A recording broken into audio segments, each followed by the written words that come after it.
from My News 26 and the Rambler Sports Network. It's high school football coming to you today from Boyne City's Earl Brotherston's Field. This 26 Sports and RSN high school football presentation is brought to you by Wolverine Power Cooperative and Great Lakes Energy. Your local electric cooperative is looking out for you. Welcome, Rambler fans, to the Rambler Sports Network. My name is Roger Coates. I'm alongside Andy Bryant. The sheriff is back in town, Chuck Vondra, for his second consecutive year. Andy's back here for 2 years, and RSN is on set for its sixth consecutive season, guys, where tonight we have the Traverse City St. Francis Gladiators coming in at 3-2 against the Ramblers, now at 2-3 after last week's loss to Menominee up in the UP, a powerhouse that we faced off against. But tonight, the tale is the Glads and the Ramblers. They've always been a great contest, a contest between these two, and tonight it's home field advantage for us. Hopefully that pays off. Last time we were here at home, we saw a fantastic finish here. If you remember, Dylan Shulock caught that last drive on that botched field goal. Yes, everybody remembers where they were, I think, when that happened. I know where Shulock was. Yeah, we all remember where he was. Back end zone this side, about a third of the way over. Great ending to that game. That was our last home matchup here, and then we went to Traverse City last year, and it was a different tale. Of course, a lot of those starters from Traverse City have now graduated, and so Coach Sellers has a lot of returning juniors, now seniors, but if you asked him, he'd say pretty fresh team, starting over a little bit, kind of a rebuilding year for them. And so the tale of the tape tonight is, I guess, the least amount of mistakes will probably provide a winner tonight. Well, I know I'm pretty excited. I was excited all day, just the vibe in the school, and tonight being the pink game, and we got Traverse City at home. And again, our last broadcast here against Grayling, we saw a Boyne City team that put up a lot of points, a lot of big plays, blocked efficiently, did everything right. So, and then they go to Menominee, and some big plays turned it into just a mess. So they're ready, I think, tonight to hopefully put up a lot of points at home. And I don't think this is a Traverse City team that we're used to. It's a different team. There's still Traverse City St. Francis. Right, they're still going to be disciplined. They're still going to be big. But they struggled with Grayling for 3 quarters, I believe, before they finally put Grayling away, and we manhandled Grayling. So if you go by that, we're thinking, hey, this could be a fun night for Boyne City, but it still is Traverse City St. Francis, and they are a disciplined football team. Yeah, they'll definitely be disciplined. They'll do the things that they do, and they'll do those well. They'll do a lot of repetition, so they'll get through their plays. They'll pull right. They'll snap the ball right on time or just a touch early. Yeah. if you watch film on this, but that's what they do, and they're good at it. Coach Sellers was on the radio this morning talking about he identified some weaknesses in the Ramblers. I don't know what that means. That's what he said on the radio, so I'm quoting him from this morning, early this morning. And maybe he didn't think we were listening. But he's a good football coach. He is, yeah. He is. He comes from quality football background. Mm-hmm. No matter where he goes, he does well. His kids are disciplined. I don't know how big they are this year. I watched a little film on them. They're not as big as they have been, I can tell you that. If we come out and play like we did against Grayling, I thought we looked fast against Grayling. We scored in all 3 phases of the game against Grayling. Last week up in Manistee, when we played Menominee, it looked to be just a little different. I think that single wing, the old Tom Harmon, Michigan offense, I think that stumped us for a while. Yeah. The kids were not used to seeing that. They got 5 guys on year 3. Yeah. And they'd hit you at full speed in 2 steps. So if we'd have played fast like we did against Grayling, maybe it'd been just a little bit different. Yeah. But the Maroons were a good football team. Yeah, and that's they always are. And talking to the kids after that game, there's a couple of big plays they said, and they're just a good football team. I finally just asked the kids, it's okay to say they're a good football team. Yeah, you guys played a good football team, and some of the things they were saying is exactly what you were saying. The defensive line got manhandled a little bit and made it hard. The linebackers were getting blocked when they normally don't, couldn't do their job, and then they had tremendous running backs. So it's a bad combination on defense if you have all those going against you. So, but they're ready to bounce back here today. I feel like we're going to see that high-scoring team that we saw against Grayling, and we're going to have an awesome, spectacular game here tonight on our home field. That's what we hope to see. And I talked to Coach over there for the Traverse City Gladiators, and he said you guys really, in his opinion, don't be surprised if you don't see Menominee in the state championship game or getting darn near close to the state championship game. So he said nothing to hang your head against. Beating or getting losses to Essexville Garber, getting a loss to Menominee. He said those are two fantastic football teams, and they're doing really good. So I think Boyne City's just got a tough schedule this year, and that's why we're sitting at 2-3 currently. But if we play like we did against Grayling, hopefully we have a great game tonight. It's going to be a good game no matter what. Yeah, it doesn't take much to get pumped for St. Francis. Yeah, exactly. We got Mr. Ivy's band getting ready for our national anthem. And talk about speed. The Ramblers came out of the gate pretty quick tonight, all wearing their pink jerseys. You can see them all honoring a person that they're honoring tonight that has been affected by cancer. So we're going to take it away to the national anthem right now.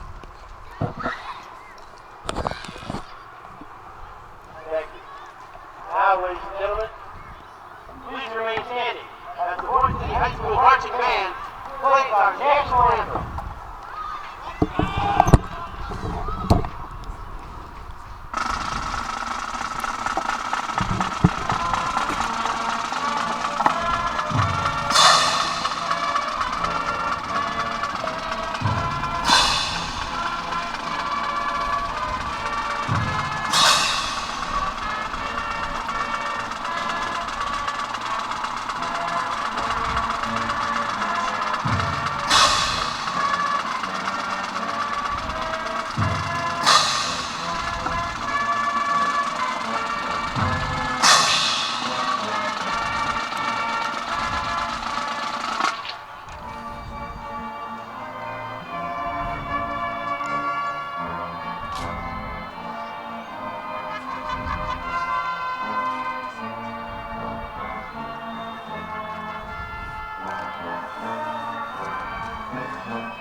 There it is. Official game time is going to be about 49 degrees here. Guys, even though the sun's out, it looks nice. It's going to get chilly pretty quick here. It's a perfect night for football. That's the weather. It's in the air. Deer hunting, football, everything's all coming together here, fellas. When you played football, this is the night you wanted to play. This is the night. This This is is the the one. night for hitting, and you don't get too hot. Yep. We even got Captain Rowdy out here on the set. He's Yeah. walking through.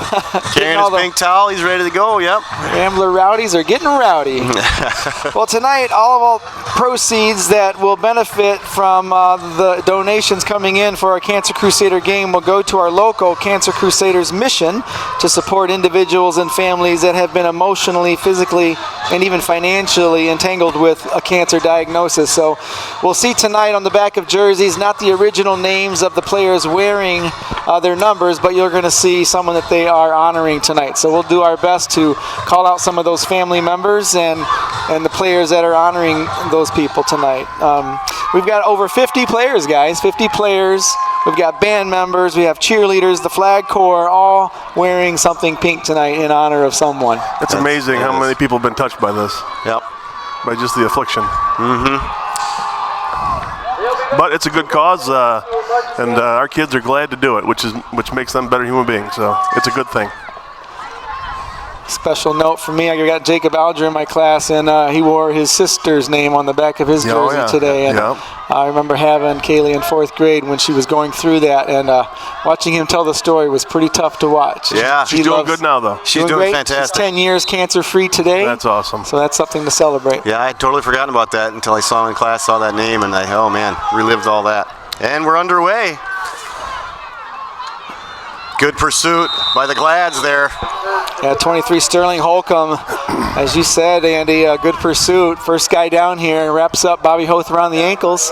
And you want to make sure you contain Bobby Hoth, because if he gets in the open, he's gone. They did a good job at corner. Sure, that's a number that they've been watching in film. Yep. Watch the wheels. There was some stuff there, though. There was something to the left there, wasn't there? There was some room. There was some room. There was some stuff there. We'll show you maybe again. We got Fong we're looking at. He's got Julie Redmond's jersey that he's wearing. Oh, yeah. So we're going to do our best to name as many as we can tonight. And then following the game tonight is an entire presentation. First play from scrimmage, Fong right off tackle, tried to make a good cut there, but just by the ankles got tripped up. Had some space there too, Chuck. I think it was a big hole. We were looking right down at it. He did, right up the gut. Yep. You see how low Andrew Simaz got, Chuck. That's a state qualifying wrestler there, number 43. Watch how he comes to form and closes that hole right here. Number 43 linebacker just gets a hand on Fong, yeah. but those are strong hands, as Coach says. He's quite an athlete. There's Fong again, and that stuffed up right off tackling. Those linebackers are getting in their holes. They're filling the gaps. Yeah, they're getting downhill. Yeah. A little play action or fake might bode well. I thought that was coming on that play right there. Yep. But well, he's got the wing going out wide to his left.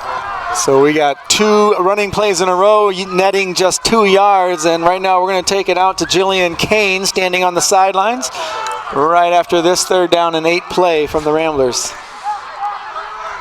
He's got another wide out in their camo set. And going deep, Calcaterra got hit before he threw it. He never saw that coming, guys. No. Not backside.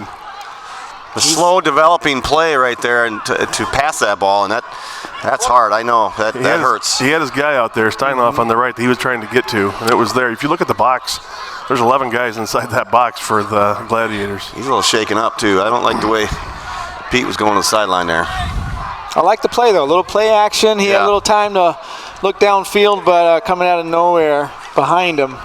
Just a little slow developing on there. That probably would have been there. 4th down play. It looks like number 28 set to punt. Good punt there by Steinhoff. Is that Steinhoff? Yeah, it is. Yep. All right, Kane, what do you have for us over there? Hi, Kane here, Rambler fans. Before the game, I had a chance to talk to Coach McShane about what their plans were for the game. And he said, watching film, that they're going to want to focus on those big plays, stopping those big plays and making those big plays for themselves. They're going to want to go back to basics and the fundamentals so that they're able to do that. And they're going to want to have a game like they did against Grilling that was explosive on offense, explosive on defense. And with the community behind their back and the cause tonight, I think it's going to be a great game. Back to you, Rambler fans.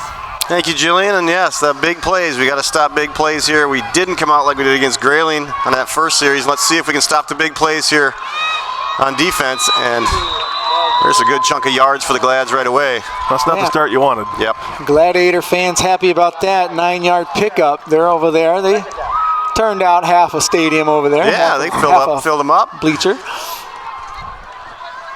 Rolling in here at 3-2. You know, their only 2 losses, those teams that they lost to are both 5-0. Yeah, good teams. Glen Lake and Kingsley, and they match up next weekend. Wouldn't that be a great game to go see? Yeah. Well, this is a statement game for both teams. I mean, how good is Traverse City? Right in the middle. There's a big play again right there. Eating up some yards, 2 handoffs, and gaining enough for a first down there, and that will move the chains. Yeah, how back to what I was saying, how good is Traverse City losing to those 2 undefeated teams? You'd think they'd be a pretty solid team, but then they struggle with Grayling, so it's the question mark is kind of there of what kind of team Traverse City is. But right now, what I'm seeing is they're marching right down the field on the Ramblers here. Just basic run football. There he is to the outside. Got around Josh Robinson. Nick Allen running him down. Yeah, Josh had some pretty good plays against Grayling. Not much getting around the outside against Josh that night, but that time you see the speedster getting around the edge. Picks up another St. Francis first down. Yeah, well, you got things working off tackle, and you got things working to the outside. It's going to keep Boyne City's defense. Oh, I think Boyne City's looking right now. They're just looking at the backfield. They just got to play. Yeah, they got that defensive line has just got to create chaos in there.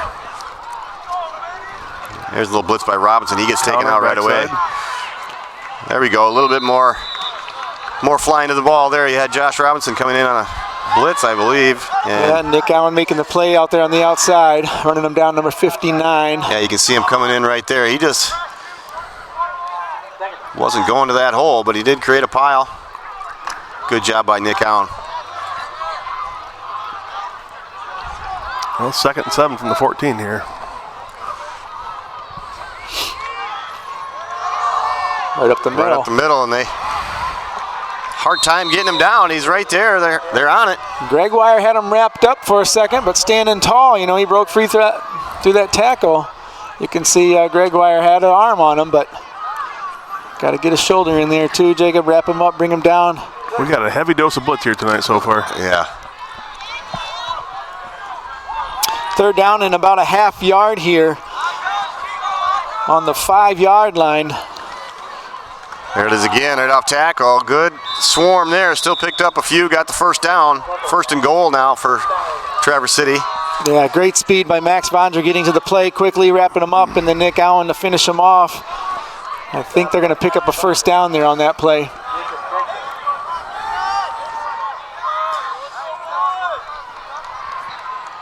Yeah, there is, as we were saying before, they, like Chuck was saying, they snap the ball. They are efficient. They're quick. Yes, they are. Yeah. Coming up the middle this time. Touchdown. Stretching across the goal line. And the signal is a touchdown here on the opening drive for the Gladiators. I think just 6 or 7 runs left and right. And Getting like feedback. the Glads are Just in. turned me off.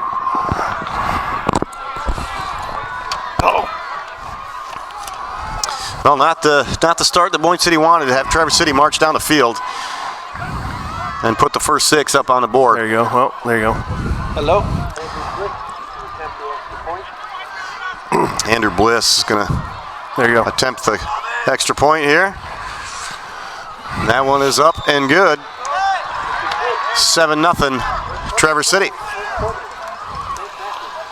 Well, Coach McShane's got his defense huddled up. He's got a few words to say right now. Let's hear it. He's got his work cut out for him right now, doesn't he? Well, the good news on that is that's just basic running football. Yep. Right? I think our guys are looking into the backfield a little bit. If you can have your defensive line just penetrate, your first job is to penetrate and Close your gap, right? Feel your block if you're getting it. Fight against the block. Get back in the backfield, then find the ball. You know, the basic coaching there, get a yard deep and find the ball. Yeah, and I'll say it again, Traverse City St. Francis is very sharp and getting to their holes. I mean, you don't realize how big that is to get to that hole as a running back efficiently, quickly, and if you do, it makes it a lot harder on the defense to find that ball when they get in the backfield because it's already gone. So Traverse City looked real good coming out on that first series. And I know Coach McShane is getting the guys fired up right now. He's not going to let this go on the rest of the night. Well, you got an opportunity to return a kick here. If they do the same thing, there was a seam off to the right last time there a little bit. So Bobby Hoth back again with Aaron Bess. And actually surprised they kicked it to number 8. But we'll see what happens here. We got both these guys in the backfield. Either one can take it to the house. Couple of youngsters. Big deal on this is always catch the ball in the air. Catch the ball in the air and get to full speed. Yeah, as quick as you can. And they kick it Bobby Hoth's way again. Kicking to him on purpose. Yeah, they got him figured out or something. Here it is. There he goes. Come on. Keep going. There he goes. There he goes. Cutting it back to the outside. He ran right to him. He could have spread that out to the outside. He could have been gone, but you're right. There's something there. Well, what they're doing is they're cutting the field in half. So they're just taking you, making everybody go to this side, and they think they can defend that better and get to you and pin you deep, which And you had a host of Gladiators on that side. Bobby just outran them all the backside and had a little lane here. Could have been knocked down at the 15, but he made it out to the 30. Could have been the other 50. But I tell you, I mean, in theory it works, but speed kind of goes over all that, and he outran most of them. So see if the Ramblers can get something going on their second offensive set. There's Bobby Hoth, kind of a little counter. I think he may have lost a yard on that play.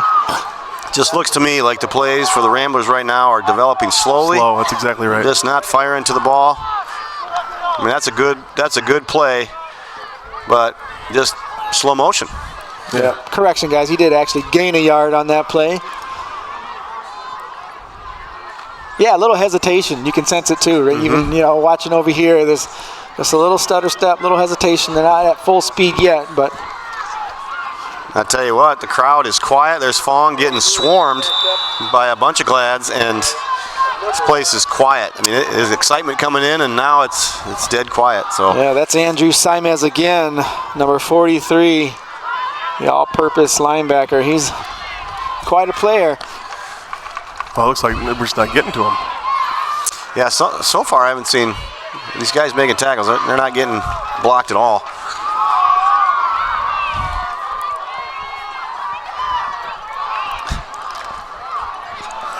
Well, here we go on 3rd and 11. Let's see what we got.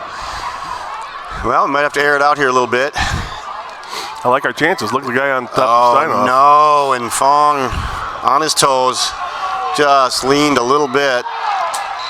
And they're going to call legal procedure. That's coming back. Yep. That happens so much with kids. They just get too excited and just lean a little bit in their stance, and they're just tipping over, and the refs will call that one every time. It'll be 3rd down now. The scoreboard was wrong, I guess. So, Chuck, while we're waiting, I see Max is wearing a jersey with Heisler's name on it. Yeah, that's the in-laws. Who would that be? That's his grandpa. Grandpa, okay. He calls him Papa. Okay. Papa Mike, huh? Yep, that's him. He's been a warrior with that stuff. So the Glads declined the penalty and going to make the Ramblers kick it away here. We got 2 guys back now to receive this one. Steinhoff's. Yeah. Little knuckler down there, making it hard to pick up. Well, they put 2 guys back that time so they can't slice the field. The ball didn't go where we wanted it to go, I don't think, but nonetheless. Saw some speed there, number 20, Gabe Olivier. Wow, good thing he was contained quickly because I saw some wheels getting ready to turn upstream. That's right. Slow that train coming. Well, you can see our next broadcast Thursday, October 10th. We do volleyball's senior night. Rod, you doing that one with me? Are we doing volleyball? That? You and I doing that one? If you and Myra will have me back. I'll tell you what. No, you and I, and then Myra kind of carries us, and you're exactly. We just kind of hang out with her. We fumble through it. Yeah. Here's a pass, shaping up for the Glads. Nice rollout, good catch. Endres finds Cadlick, the tight end. It's tough rollout pass. He's throwing across his body. Yeah. Still finds a receiver. Well, look at the line, though, containing. He had a little time there, and then you're right, coming across his body with that right-handed throw. Yeah. Good catch by Cadlick there. Now they're going to work that wide side of the field, or maybe up the sideline here for. Molskovich, is that how it is? It's a run. Yeah, that's a run. Oh, they're going to run it. That's a run. Stood him up in there. So I saw Stephen Orban is back. He's out there back from a back injury. Split some time here in the first couple games with Mason Shaler. That's right. Mason Shaler's playing well. Been in the weight room quite a bit, getting faster, stronger, and Chuck, here's one of the fastest guys out there. So Mason. Doing well, blending in with some of the things that he's trying to catch up on in the football IQ. Yeah, he took a year or 2 off. 3rd and 3. The Ramblers come up big there. Max got him there. Huge play by Max Vondra. Got him in the backfield. Huge play on defense for Max Vondra, and that I'm guessing they're going to go for it. And look where Max comes from. Great job. That's how you take on a blocker with one arm and tackle with the other one. Got him split wide. We got 2 out here. Yeah. One defender. Pete's coming over to shade. 4th and 6 here. They're going to go for this, maybe, or punt it. Bobby's back just in case. Yeah, they've got to play this like they're going for it. They're going for it. Yep, there it is. Oh, good hit. I think he got the first down, though. That looked fishy right from the start, didn't it? Yeah, you play that like they're going.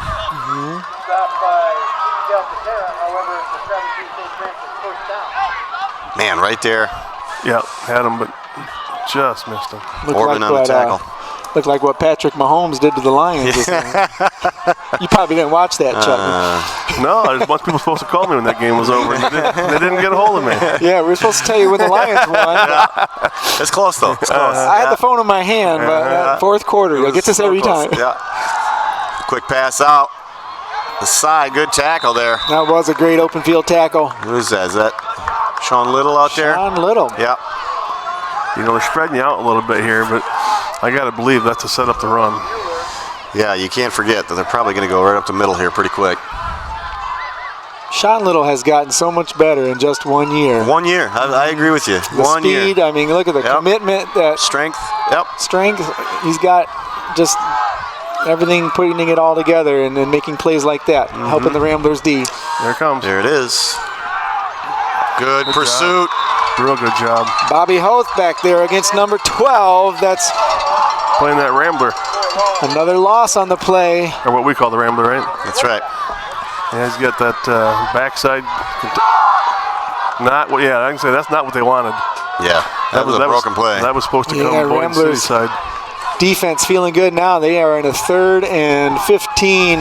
Which means little Mr. Hoth did a good job staying home. He stayed home. That you could see it. It was coming right towards us this way. It was supposed to. I was looking for the ball, and broken play, missed the handoff. And that spread again, 4 receiver set. 3 on the near side of the screen. That's where Andrews is looking. Oh, that's a great play right there. That's a great play. Didn't go to either one of those 4 receivers, Sends did it? all the receivers inside, and then he sends a guy leaking out to the flat. So. We got our first tweet tonight, guys, from J-Rob saying, let's go Boyne, good luck tonight. Tweeted in last time watching his younger brother, number 38, Josh Robinson. And this is Jacob Robinson tweeting in. Jacob, you were in the newspaper in Boyne City last week. It's kind of a big deal, huh? Yeah, it is a big deal. He is kind of a big deal. Literally. We could use him on the line here tonight. I know For that. sure. And that entire squad that he was a part of, too. That squad took us places. Get out here. Here's the jet going outside. Good job. Max just stopped it right away. Max came to play tonight. He is looking faster this evening already. That might be the turning point right there for the Ramblers. Wake him up a little bit. It's a big deal. He may have heard you, Chuck. You said, look 1 yard in the backfield and get there. He's done it the last several plays. Right here you see him. Real good job just getting rid of the guy that's supposed to block him right down here. He just got rid of that guy and got into the backfield. And that's that state championship wrestler, and look who put the wrestling move on him. I think there's a little weight difference there. 2-point reversal. Reversal, 2-point. May be in 2 different classes if they're on the wrestling mat. But I don't think they'd meet up on the wrestling mat. There we go. Bess. Kind of the counter. Yeah, our guard just missed the block there. Yep. As you heard from one of our fans. Yeah. Somebody over there caught the guard missing the block. Oh, they were correct. Yeah, they were. Cue the band. Mr. Abbey's band down here with the fan section, moving back to the south end of the stadium, being a part of the action on the hill, and RSN trailers down on the south end. We got the big screen for all the fans to see, and guys, I heard lots of kudos about that big screen last time we were here. Oh, yeah. It's fun. Can't stop looking at it. Here's a pass for Calcaterra. Got to get rid of it. That one's going to go out of bounds. Got Aaron Smart Bess play. in sight. Oh, I'd like to see that one fall into Bess's hands. Yeah. Huh? See the wheels on that kid turn on. Yep. Well covered, though. All the receivers were covered well, and that, that's tough. As a high school quarterback, you got to put that thing on a dime, and sometimes it's better to just throw it out of bounds. A 3rd down play coming up for the Ramblers. Calcaterra's coming in with the call from Coach Suttle. Let's see what the new era has in store on these 3rd and 10 situations. Spread them out here. We're a different look. I think we need a little bit more of this kind of look in general. There it is to Max. That's what I want to see. That's the target. 4th down, though. Good idea. Spread everybody out and give it to the tight end. Yeah, what I like about Max catching that ball right where he did is he has the ability to turn that upfield and knock a player like number 43 out of the way and get another 10 yards easily. We see that. We saw it when he played quarterback, Chuck. When it was time to win, he just took the ball as a quarterback and ran everybody over. And that was his job. 4th and 5. Going to go for it here. Good job. Caught Good by catch. Max. Great catch. Good pickup. And there we go. He's running people over. Got the first down and There we more go. gutsy call by Coach. That was. Right on cue by you, Roger. The new era, right? Man, that was a great catch. Yeah, great throw by Pete, though, to beat number 20. He's in the vicinity, but just out of reach. Got it to the long arms of Max and put it right where it had to be. That should loosen some stuff up around the line of scrimmage. It should. It should. Like I said, I think we need to see this look a little bit more. I mean, he's got. That fourth down play happened quick, too, didn't it? It did. And there's Fong. Now that opens up a little bit more room for Fong. But, man, those linebackers close quick. Fong's got to hit that outside faster. Yeah. It's there. He just got to hit it at full speed. Still waiting for that cutback, but I think he's got to take one outside first and then make them honest. Make those guys chase a little bit. Well, this is almost a mirror image of what St. Francis was doing. Yeah. Spread you out, dink and dunk, and then run all over. We've got Jillian Kane once again on the sideline. Who do you have for us this time, Kane? Uh-oh. These are some really cute cheerleaders. We might have to do some lip dub dubbing. in the titles there, yeah. There's There's Fong. There we go. We got a block there. That's how you hit a hole. And the hole was there for the first 5 yards. It Guys was. opening up the line there in the front. Yeah, we have Jillian with a couple young cheerleaders. It is cheerleader for a night for all the elementary school girls. And guys, let me tell you how this looks in my... We'll talk about the cheerleaders, and Jillian will be right back right after this commercial break from My News 26 and Rambler Sports Network. Yeah, that third and fourth down play happened so fast. This 26 Sports and RSN presentation is brought to you by Wolverine Power Cooperative and Great Lakes Energy. Your local electric cooperative is looking out for you.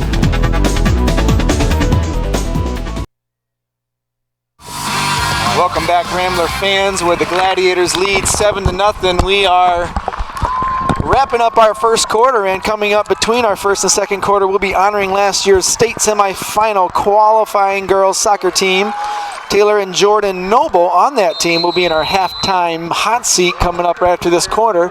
So stay tuned for those twins who have a few things to say about their state qualifying girls soccer team. Very few. This could be hard. This will be the most they've talked, I think, in a week if you get them to go Well, through the we've got at least 10 questions, so at least they're going to say 10 things. 10 things we'll get them to say. That's got to be a record. Total between them. Yeah. But as I was saying, yeah, the cheerleader for a day, we get all these girls that come in, they have to register to be a cheerleader.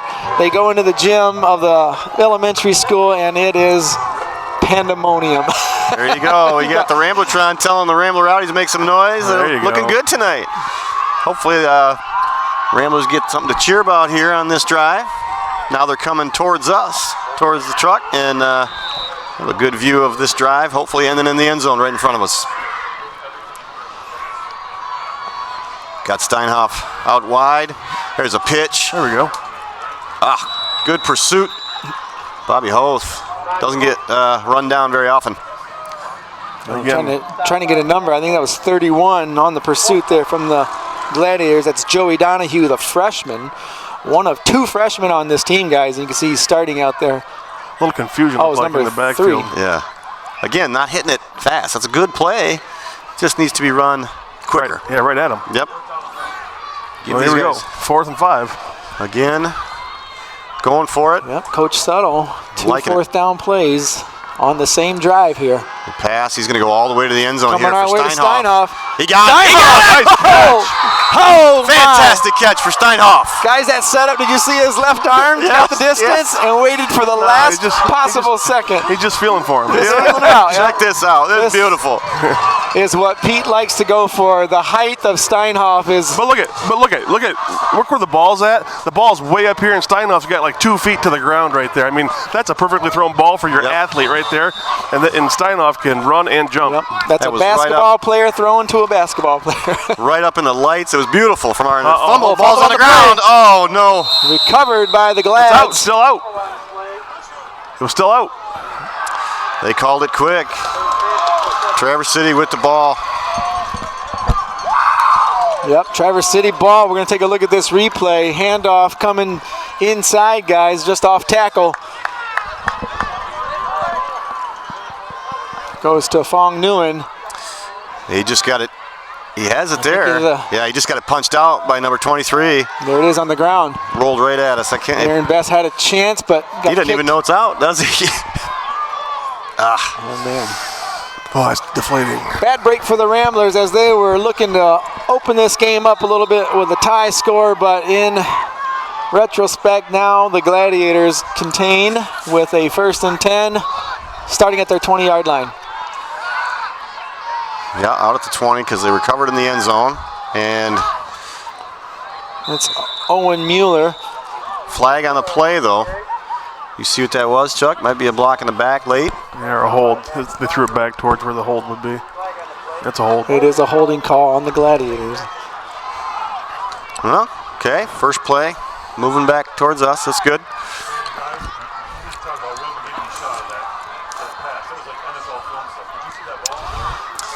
That was beautiful. Yeah, well, we got to go back and talk about Will McGinnity way up there on the hero cam, getting that pass. That was he's been beautiful. outstanding. Up And he there. doesn't even know much about football. He's on it, man. He knows where the ball's at. Yeah. He said, Calc told me to follow that ball with this camera, and he's doing a wonderful job with it. Put the camera on that oblate spheroid and just follow it, calculate it. So that shot that Chuck was drawing up when Steinhoff went up for the ball, that was all brought to you by Will McGinnity up there in the crow's nest. Another big gain off the right side for the Glads. And now we're hearing people in the truck behind us talking about the tackles. And that's true. I mean, I've seen a lot of tackles. They're just not wrapping up. We're blitzing a lot, though. Yeah. Speaking of people in the truck, Jared Frank used to be in the truck as our technical director at Team BCVI. And I agree, Jared. I agree that Traverse City St. Francis was always one of the best broadcasts. And hopefully we get another one of those again tonight.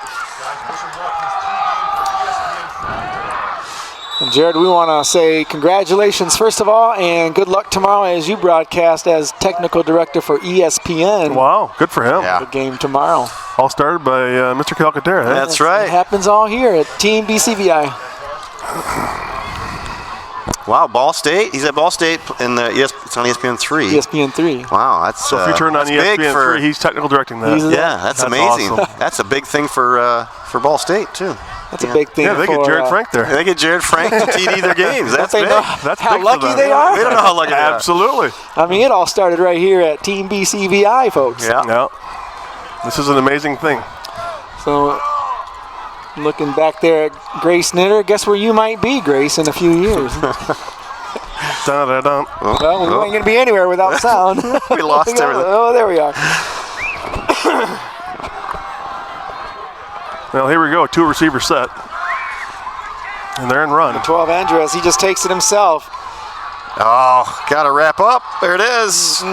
He's Look still at how on many his yards. feet. Hey, with a quarterback and moves like that, I would probably make the same calls. He didn't even hesitate, but he just took that. That was a well-designed quarterback keep. Yeah, I'm impressed with this Colin Endress right now. He's a big kid, stays on his feet. Of course, look at how the Ramblers are tackling. We got to get low and wrap up, as always. Another tweet coming in from Jennifer. Great to see you guys back tonight. The Besses are watching again from Millington. All right, we love watching Aaron Best, number 5. Your family's watching, Aaron. Just carving it up. They're just Yeah, that's just the same play again. Yep. This time they handed it off, but the same location. getting 3, 4, 5 yards of crack here. Got the pulling guard coming out, number 62, leading the way there, and gets a nice block right there. There's Orban getting in on it. Well, we got timeout on the field, guys, with 9:42 to go in the first half. Yeah, as I mentioned, guys, we have the Pink game tonight. If you stay tuned after the broadcast, we're going to bring you all of the action that is going to be happening on the field. You'll hear Tom Clemens through the PA announcing all of the names and all the players that are sponsoring jerseys tonight. And there'll be players, there'll be band members, there'll be cheerleaders, the flag corps. Over 50 people will be honored this evening. So stay tuned after the broadcast, and you'll get to check all of that out for a very special presentation of our Cancer Crusader Crucial Catch game tonight. We also have Taylor and Jordan Noble on our halftime hot seat, so they'll be talking about their accomplishments and what the year brings for this year's soccer team. So all that's coming up in store. We have Jillian Kane on the sideline. I thought she had another story from some cheerleaders, but I think the cheerleaders went back to go cheering. Yeah, you can't keep them still too long. You know, they got to be bouncing and jumping and getting those Rambler rowdies rowdy. Well, 9:42 here before half, and all Traverse City, and it's still only 7-0. So it's big mistake here down on the goal line for the Ramblers with a fumble. There we go, a little penetration. Defensive lineman got through and got into the backfield and created a little bit of a mess there. It looked like Gregoire maybe. Yeah, it looks like he's subbing a little bit more with the defensive lineman, keep him fresh a little bit. Might be the answer. Fresh or motivation? Yeah. Somebody gonna make a tackle in there? Yeah, that was him. He penetrated the line though and did a great job. Yeah. There it is. Linebacker. Oh no. There's 20. He's off. Run down. Gabe Olivier, he's got some wheels to that outside. Again, they just drive you up the middle, and then they spring it to the outside.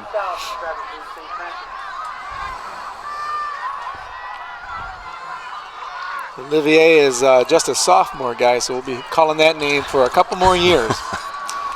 Coach Sellers says next 2 years, St. Francis is going to be up and coming. He's got quite a few stars on the rise. You can see 3 of them on the roster tonight, 2 freshmen and 2 sophomores actually playing in the game. And their JV team wasn't too shabby either, so it's going to be good for the Glads next few years. Did you guys see Gregoire in the backfield? Yeah. There? Good pass there by Henderson. Another first down. Well, the stress on that one was you saw there was a rollout, and Max rolled out to the flat, and he was stuck. Do I stay with the receiver 43, or do I go attack the quarterback? And as soon as he attacked the quarterback, he dumped it behind him.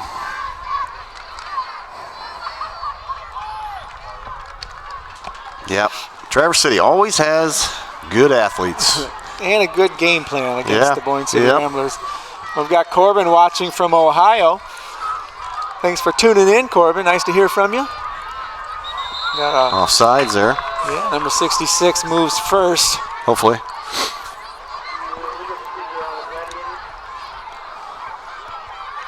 So is Myra in on this volleyball game? She is. She has to be, right? Otherwise, we're not doing it. What are we going to do? What are you going to talk about? Yeah, that's right. We could fake it for maybe one, but I don't know if we could go the whole night. But they all kill a lot in there. Yeah, there's a good ball hit, whatever. Yeah. Whatever that is. Yeah. No, I know a little bit from obviously being married to Myra. Mm-hmm. You would know. Yes, you would. Yeah. I'd be ashamed of you if you didn't. That's right, yeah. So would she. Yep. Good play by the Ramblers defense on that time, keeping things lateral and never upfield. So that was a no gain on that play. Brings up second down and stays 15 yards for the Gladiators here as they inch closer. They're on the 22-yard line in Boyne City territory. Still 7-0 here, 7:44 before the halftime show. Yeah, and this would be a huge stop here if they could stop them and come down and score, because 14-0, a little bit deeper. They just spread you out and then run the middle there. That's all that was. Yeah. Double wing left, it looked like there, and just ran you right up the middle. Little double wide. Should I run that double tomorrow? Wide, super fly. Little double wide off tackle. You're home tomorrow. I'm home tomorrow, 9 o'clock. We got the first game. All the Boyne City Pop Warners will be playing tomorrow. All 29 of them? Which team does Clyde Payton coach? He's a midget team. We got 2 midget teams. So he's made sure I understand that he's undefeated. He's made that perfectly clear to me. Yeah, they're doing well. Thank you, Clyde. Pop Warner's alive and well. The Ramblers defense doing it again, keeping the Gladiators contained there for another play. It's now bringing up 4th down and 8. And you guys, I think we saw a pretty good kicker out there warming up, so we might see a field goal attempt. I don't think so. We might see a 4th and 5. Well, that was either a busted play or a fake pull by Traverse City, because they pulled that right guard left, and then he ran right where that guard took off out of. Yep, Andrew's under center. He's going to go for it. 4th and 5 here. Come out here. It is pass. There it is. Got to get there. Boy. Great pass by Endes. Touchdown for Traverse City St. Francis. Well, that's a big swing. That came off of the fumble way down here on our end, and that could have been a 7-7 game. Boyne City and Rambler are tied up, but instead goes the distance, and the Gladiators score. Well, and that right there tells you why you do play action. That gets a couple guys just to bite, take a step forward, and you could see everybody turning around trying to get out to those receivers and couldn't get there. So good play by Traverse City. Here's number 4 for the extra point. All right, this second quarter brought to you by Boyne City Marathon. Located next to Family Fare is your locally owned and operated convenience store supporting Boyne City schools and the Boyne City community for almost 20 years. Boyne City Marathon. Thank you, Gabus family. We got Jillian Kane on the sideline. Jillian, what do you have for us? Hi, Rambler fans. Kane here with student section leader Reagan May. Reagan, how do you hype up the boys for this big game? Well, it's really important to get everybody listening when you're about to start a cheer, and then everybody's got to cheer together and get really loud so they can hear us out there on the field. All right, Reagan, great response. Important question. What is your favorite cheer? My favorite is definitely the one that goes, pump it up, pump it up, pump it up. Pump it up. Say what, say what, say what, say what. All right, that's my favorite too. Okay, keep doing a great job. You're pumping up the boys. They're going to need it for this tough game. Back to you, Rambler crew. Thank you, Jillian. Thank you, Reagan. We like the visual effect too. The shoulder roll, the hands tight. You know. Pump it up, pump it up. That was good. All right, that's a tough job that Reagan has, trying to get the Rambler Rowdies rowdy, especially now that they're down 14-0. But keep up the good work, Reagan. Yeah, it's kind of like the Menominee game where they're right there, and then it's just starting to slip away here. But definitely having opportunities. I mean, they're down here on the goal line and fumble, and could have been a 7-7 game here. Now it's 14-0. Andy, at first I thought Jillian was talking about how a teacher teaches. First, you got to get all their attention. Yep. Yeah, now they know how we feel. Then when you get their attention, you got to make sure they're paying attention to listen to the cheer. Yeah, I can just see Reagan. I can just see Reagan over there in front of the Rambler Rowdies. I'll wait here until you all quiet down. Give me 5. That's right. Blink the lights if she has to. Yeah. Great stuff. Ramblers take over with 6 minutes, 8 seconds left before the halftime. Is on the 28-yard line. Calcaterra standing tall, looking over the defense, under center. I like this formation he's got. He's going to try again for Steinhoff. Deep ball. And, he had it, and off his helmet. Looked like some hands were in there, but good defense there by Traverse City. Again, Will McGinnity with a great shot following the game action. Fantastic shot. Boy, that's a nice air ball, though. I mean, I like the way... Jeez. Man. It does hit his helmet. Look at that, right on the top of the helmet. He's busy with that left hand trying to make sure he can stabilize himself, and just didn't get them both up, and it went right off his helmet. Perfectly thrown ball by Pete Calcaterra. Perfectly filmed by Will McGinnity. Just couldn't bring it in. All the action brought to you by all the students at Team BCVI. It's all coming together.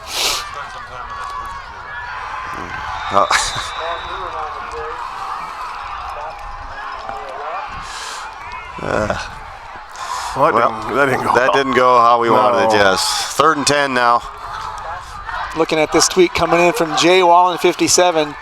The quarterback is supporting my 10-year-old son, Jackson Wallen. He beat brain cancer when he was 6. Calc's mom was Jack's PT and helped him walk. That's a physical therapist. Wow, that is a great story. Wow. That's why we do this here tonight. Stories like that all around here, and man, that... And we're glad to hear that about Jackson, too. Yep. No kidding. That's a great news. Story. Thanks for tweeting that in. Yep. Thanks for sharing that. That's awesome. And that one story right there is reflected times 50 because everybody out here wearing a jersey has a story very similar to that. And you'll hear it all tonight post-game. Going again. Little shoving there. Yeah. No call. Throwing a little bit out of bounds, out of Bobby's reach, and that will bring up 4th down. Boy, that was 3 and out, guys. Well, and that's the problem. I'd like to see him try to spread it out and throw the ball, but...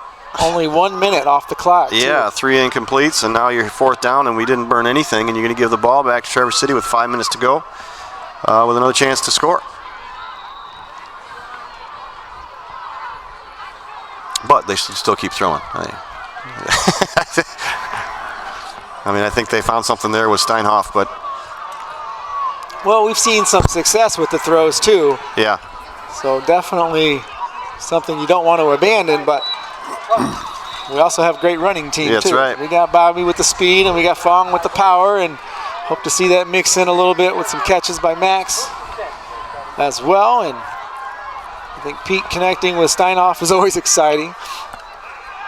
But the Gladiators take over on downs. They have plenty of time, just under 5 minutes, to put together another drive. Unless the Rambler defense comes up big here. The Gladiators are starting on the 47-yard line. They got them spread out again here. Look at the wide gaps in the linemen. See how wide that is? Yep. That's an indicator for you right there. Yeah, it's going right up to the gut.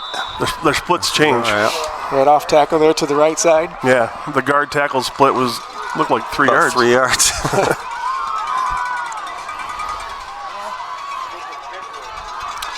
Look who we got tweeting in now. Chuck, she's always a reliable tweet. Emma Vondra. Oh, I missed it. Yeah, She's probably studying. Yeah, that's what she said last time. Yeah, studying. Yeah, busy reading. Very serious college Tweeting from the library. Very Doing serious some college books. sorority training. Off tackle again. Well, when they widen those splits, that puts widens your guys out, right? Your defensive guys. That spreads them out as well. You're right. I was totally right. I didn't even see it. Sitting in the library studying. She's onto us. That's a quick break. She is quick. She is. Yeah. Thanks, Em. Good job. Hey, she's got to tune in and watch her dad and her brother. She gets good grades. I'm not going to pick on her. Yeah. I'm sure she studies a little bit. She does work hard at it. I'll give her that. She does say studying very hard. Look, it's in text. It's in print. It's got to be true. Look, it says so right here. It says it, yeah. As always. Right. As always. Emma, you're a good role model for all the seniors who will be going to college next year. Study and then watch RSN. Yeah, then watch football. Fire up chips. That's right. There might be a football game down there tomorrow she's going to.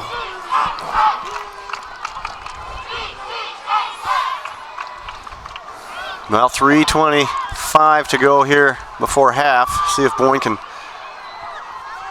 stop the Glads. Oh, nice tackle there. That is a good stop. Good double dose of some defense there. Who are the two numbers there on that play? Coming in pretty powerful. Bobby Hoth almost got him. I think that's, is that Orban? This right here is what you want to look at because that's what forced the play. I see Nick Allen. Yeah, and that was Bobby Hoth. And yeah, Nick's in there. This guy right here. I can't tell who that is. That's Bobby Hoth. Bobby Hoth forced it. Yep. And then that was Orban and Allen. 3rd and about 5. Gladiators go up the middle. Oh, nothing doing. Nothing there. Ramblers defense holding strong. 4th down now. They might get another chance here. They're going to take their time. About 2:30 to go. I'm surprised no timeout has been called yet. Well, if you get a stop, you call a timeout, I think. I don't think you do it right now. 4th and 4. Looks like they might. Here comes that pass. They got their kicker in there. Yeah, they're gonna punt this. I don't buy it. Yeah, we saw this before, didn't we? I don't buy it. They did it with their quarterback. This is their actual kicker. Oh my God, he totally flubbed it. Look at that.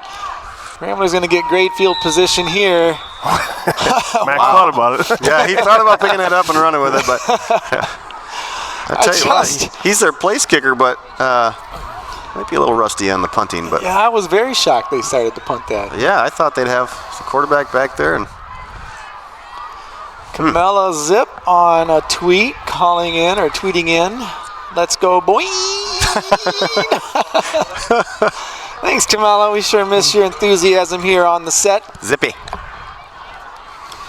Saw you in a, I believe, Disney princess outfit. She's down at Walt Disney World, Andy. Working at Walt Disney World. Camilla, the look on Mr. Bryan's face. I didn't know. Oh, we got this one coming at you. Jump ball. Falls incomplete to Bobby Hoth. Boy, did you see the air he got in that one? Yeah, he almost thought that was jumped Steinhoff. all those guys, yeah. Well, we're going to see a heavy dose of Pete Calcaterra's arm here. Hopefully here in these last 2 minutes. Well, I think Will is looking for a job with NFL Films. That is maybe that's hard to do. ESPN3 guy. Yeah, you got to get a hold of Jared Frank and get a job with ESPN3 there, Will. We are impressed, Will, and your teacher, Calcaterra, is very impressed. Yeah. So keep it up. Great work up there in the crow's nest. Little run-off tackle for Fong. Not much there. Timeout, St. Francis. Team BCVI rooting for the Glads. However, this is a crazy good broadcast. Amazing quality. NFL who? Yeah, you got Joe Buck here alongside Troy Aikman, the Hall of Famer. The Sheriff's in town. I mean, T-Mac. Do we know T-Mac? I do not. Well, glad you could tune in. Looks like a Gladiator fan. But loving the broadcast. We appreciate hearing from the other side. That's right. Your Glads are looking good. Looking real good as always. I think he likes Will as well. Yeah. Look at I think so. NFL who? Sign him up. Keep in mind, people, this kid's putting this broadcast together. That's right. Let us not lose track of that. We forget that sometimes because it is so easy for us. It's so good. I mean, it's quality. And I turn around and a bunch of kids running this thing. And every year they turn over, and every year Calc's got to train them all up again. Yeah, and still ends up with a great crew every year. You know, it sticks with them because all but one, I think, so far, and the gentleman that's rooting for St. Francis, but J-Rob probably was the only one that wasn't a part of the set so far. Right, yeah. So it sticks with them. Yeah, it does. Well, and don't forget Hewitt, Ethan Hewitt. Yeah. He's doing this for Central Michigan Chippewas and travels with the football team. That's great news. Yeah. That's awesome. Amazing program here at Boyne City. Yep. Got a blitz here coming.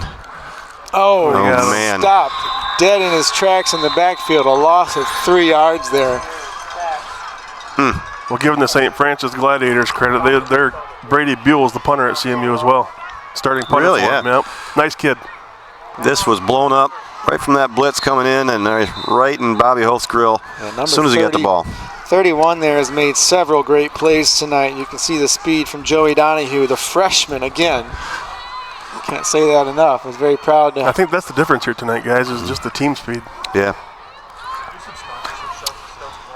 Coach Settle calling a timeout, talking to his team with St. Francis called timeout. And so we're going to take a moment here and talk about our first quarter sponsor. Didn't get a chance to talk about True Stream. Our first quarter sponsor, Great Lakes, is connecting rural Michigan to the modern world with their new fiber internet network, True Stream, with speeds of up to 1 gig, ladies and gentlemen, and no data caps. True Stream fiber internet will be life-changing in our local community. True Stream powered by Great Lakes Energy.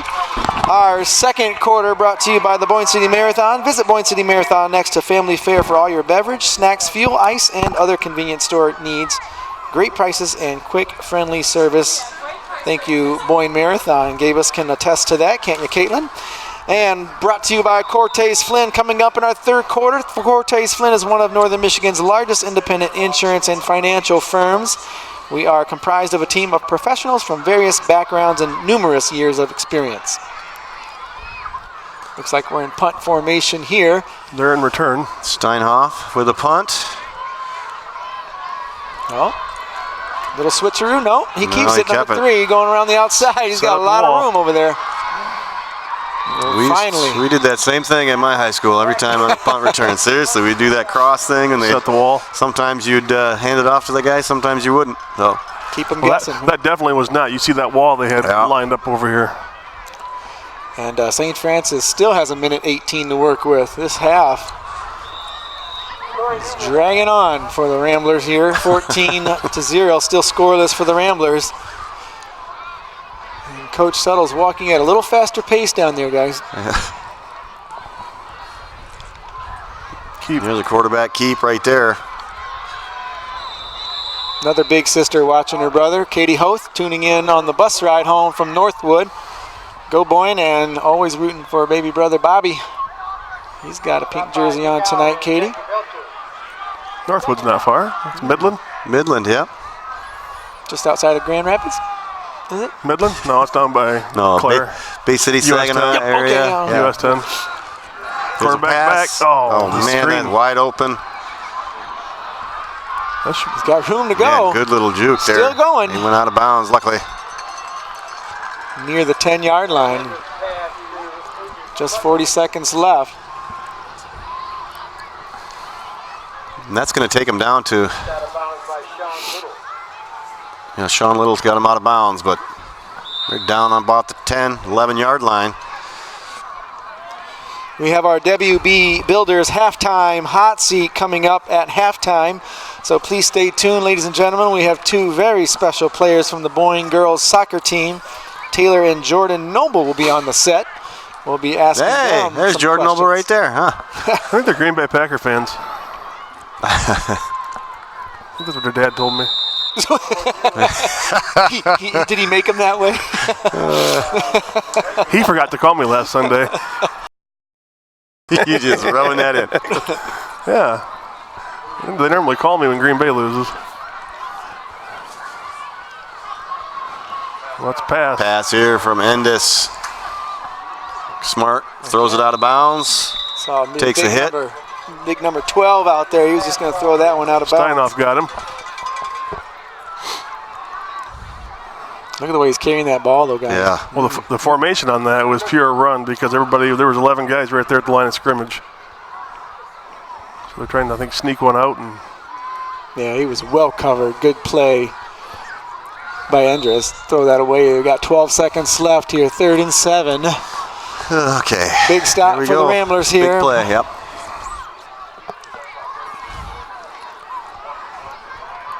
Jacob Robinson. Twins Josh to the right. Robinson. Keep right. Yeah, here's Andrews on the go. Good stop. Nice stop Good on stop. the outside. Another timeout. Or not. Oh, they're Take just a look, finally. that's Yeah. Bobby Hoth out there reading the play quite well. He closes in on number 18. Super quick there. Oh, great job. Look at that. Yeah, they just missed him on that. Great tackle. Yeah, that was great. Chuck, form. that was a great breakdown there by Bobby. Can you draw that up for us? Yeah, we're going to watch you can watch it. Actually, he's going to come from the back and get that backed up a little bit more. But in all this clutter, he sneaks through. He finds a window. When you coach, you say, find a window and get through it, which is what he does. And he gets down and chops his feet, gets his shoulders square, and just pops him. Yeah, you say that when you said break that down or rewind it a little bit. Brooklyn was She's on it. on it, man. Quick. Brooklyn. NFL. Here we go. Brooklyn. NFL films. We're ready. All right, they're going to take this to the very last 2 seconds of the half. field We've goal got here. one more play getting set up by Yeah, the they're going to lads. kick this. They're going to kick.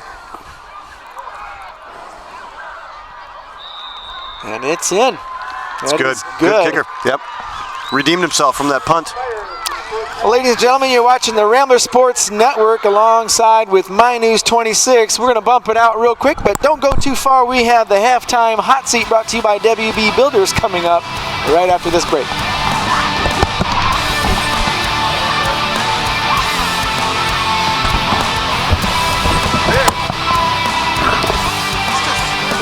Did you know that at each game, you, the crowd, are evaluated and rated based on your sportsmanship and how well you represent your school? It's not only us getting evaluated on game night, it's you too. Look at that shot there. All the fans, Dominic. How about the parents being louder than the student section for once? We work hard and strive to perform. I hope you do too. We are Lake Michigan Conference. Sportsmanship. Sportsmanship. Sportsmanship. Sportsmanship. Make it part of your game.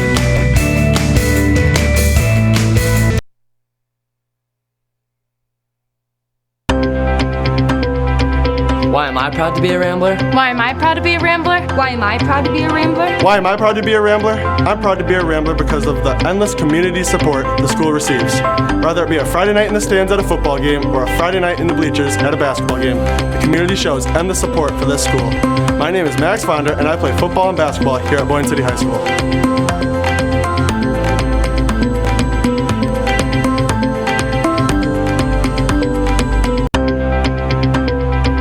Why am I proud to be a Rambler? Shar-M United Way fights for the health, education, and financial stability of every person in every community. Because change doesn't happen alone. Hope isn't a one-man band.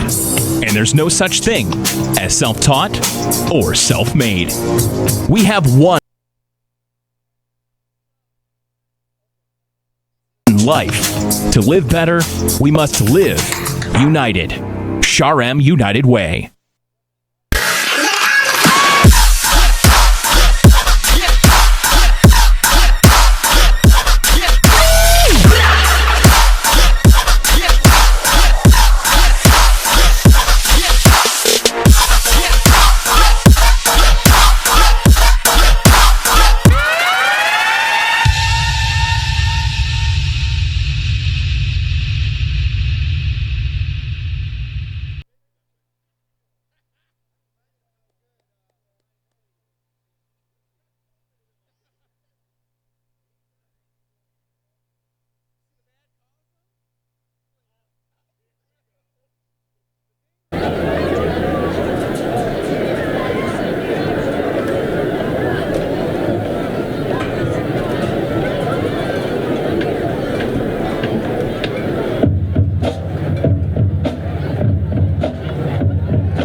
almost 6 minutes long.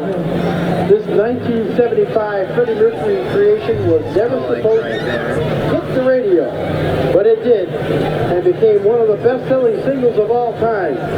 Here is Bohemian Rhapsody with trumpet solo by T.J. Mott.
There you are.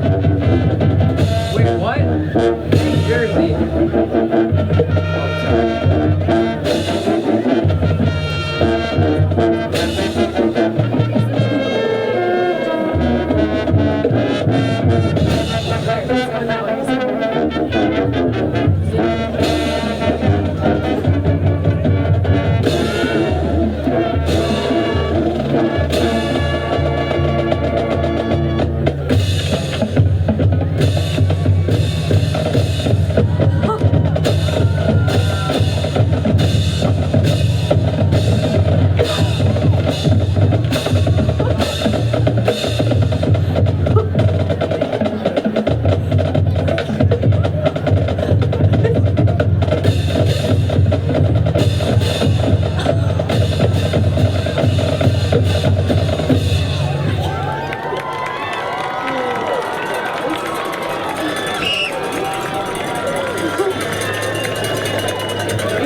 We're having a good time and we don't want to stop at all.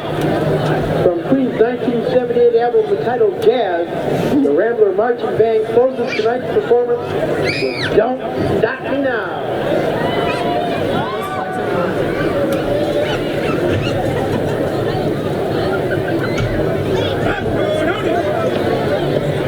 Alright, I'll just pan.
All right, Rambler fans, that was Brandon Ivy's marching band with the set brought to you by Queen. as we take it out for a commercial break. Don't go anywhere. We got our WB Builders halftime hot seat. We got the Noble Twins here. They're going to talk everything soccer, Boyne City, coming up right after this Rambler Sports Network break.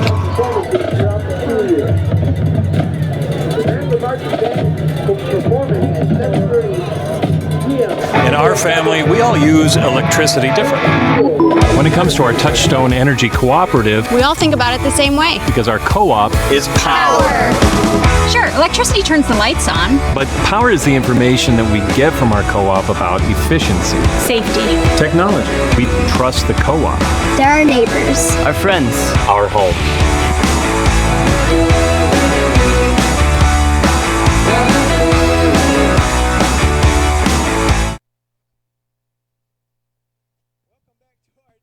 Builders halftime hot seat. We have the Noble Twins here with us on set. And Jordan, if I can get you to step up. There you go. All right. Welcome, ladies and gentlemen. I have Jordan to my left, Taylor down on the other left down there. Welcome, girls. Welcome to our RSN broadcast where we are in our WB Builders talking points here. Talk about your amazing season last year. I want to congratulations to both of you, the team. You two are standouts. Every time you look in the paper, it's something about the Noble girls. Talk about last year's season, first of all. Taylor? Yeah. She's nodding to you first. All right.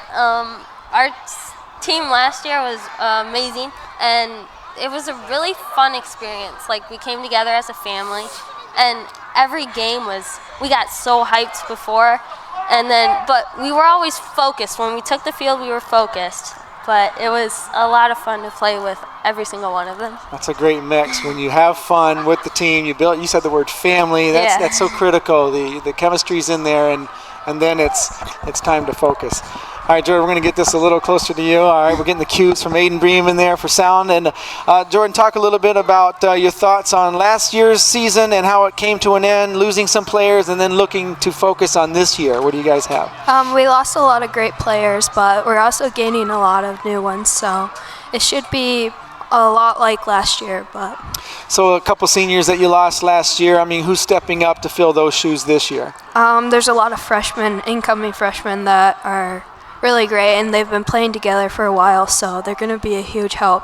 Yeah, there's a lot of girls that have been playing together for a long time. I'm just talking about you two and the team that you're surrounded by. You guys have been playing since 4th grade, 5th grade, travel team, and that's a good chemistry. And you talk about family, that's where it starts, right? All those weekends together. Yeah.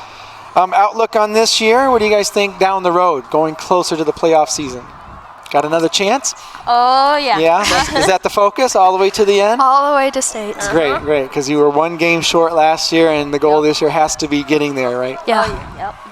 So, Coach, what's some of his game plan to get you there this year? A lot of the same stuff, and then just figuring out where those girls will fit in and stuff. Of course, yeah, get in the right place. Hey, you guys got a new banner in the gym. I think someone talked about this at the dinner last year, about waiting to get that semifinal banner up on the gym wall. And is it up there? Yeah. How does it look? Have you seen it? Yeah, it's super nice. Awesome. Sorry, I didn't know. Yeah, no, it's really great to see that up there. So if you go into the high school gym, there are a lot of banners hanging on the wall for all the semifinal games and all the Rambler history, and now the girls have a place in soccer history. So we're going to go into our hot seat now. There are no wrong answers here, okay? So I'm going to rapid fire. The rules are I'm going to say a question, and as fast as you come up with an answer, you must answer as quick as you can, all right? So I'll say names first so we know who's going to be talking. Taylor, you're up first. Please name your favorite candy bar. Hershey's chocolate. Jordan, name one of your dads, that's Kyle, for those of you that don't know Kyle, one of your dad's favorite rock bands. Oh, Ozzy. Ozzy Osbourne, way to go, Kyle. All right, we'll have to cue some Ozzy up, Bream. Taylor, electric toothbrush or regular toothbrush? Electric. All right, Jordan, name a TV show that Rachel, your mom, is always tuning into. Grey's Anatomy. All right, thank you, Rachel. Taylor, your career high goals in just one soccer game. What was your highest score? Goals in one soccer game. Your highest? Maybe 4 or 5. I don't know. We'll go 5, huh? Had to have been 5. All right, Jordan, name one thing you like to eat that your sister does not like to eat. Crab wontons. Taylor, who has caught the biggest fish in your family? We do not go fishing. Okay, Jordan, which noble unloads the dishwasher the most in your house? I think these are loaded questions. My mom. Okay. Taylor, which noble is up, that's all of you in the family, first thing on Christmas morning? Probably me. All right. Jordan, name your favorite ice cream flavor. Blue Moon. Taylor, name your favorite soccer player. Alex Morgan. Okay, Jordan, who is harder to wake up in the morning? Taylor or Jordan? Me. Taylor agrees. And as always, girls, the last question, the Rambler wheel, you've seen it, does it fly or does it roll? I say fly. Fly. Taylor, you agree? Yeah. It flies, just like the girls' soccer team. All right, Jordan, thank you for being on set. Thank you for having Taylor, me. nice to see you Thank back you. here. Boyne City history might be made this year. It was last year as the girls took it to the state semifinals. We hope for the state championship game this year. All right, thank you, Noble girls. Here we go, a little Ozzy for Kyle. Can you name that tune? Nope. I'm bad at those. She might be able to. Crazy Train. It's got to be one of Kyle's favorite workout songs. Yeah, we know that one. I can't remember the All right, names. girls, fast feet, fast feet. That's all I can hear Kyle sing. All right. To the ladder. All right, Jordan, Taylor, thanks for being on set. Our halftime hot seat brought to you by WB Builders. Thank you, girls, and good luck on your soccer season. Thank you. Thank you. Great to have high school girls brought to you, and I'm sure what they really wanted to talk about was their teammate out here, Allie Herrick. I was talking to Allie earlier this evening, and there she is in our view. She told me that she kicked, in practice, a 45-yard field goal. That's right, the ball was placed at the 45-yard line. She kicked it through the uprights. She kicked a 55-yard field goal in practice. That's Jordan and Taylor's teammate right here getting ready to kick off. She is spectacular.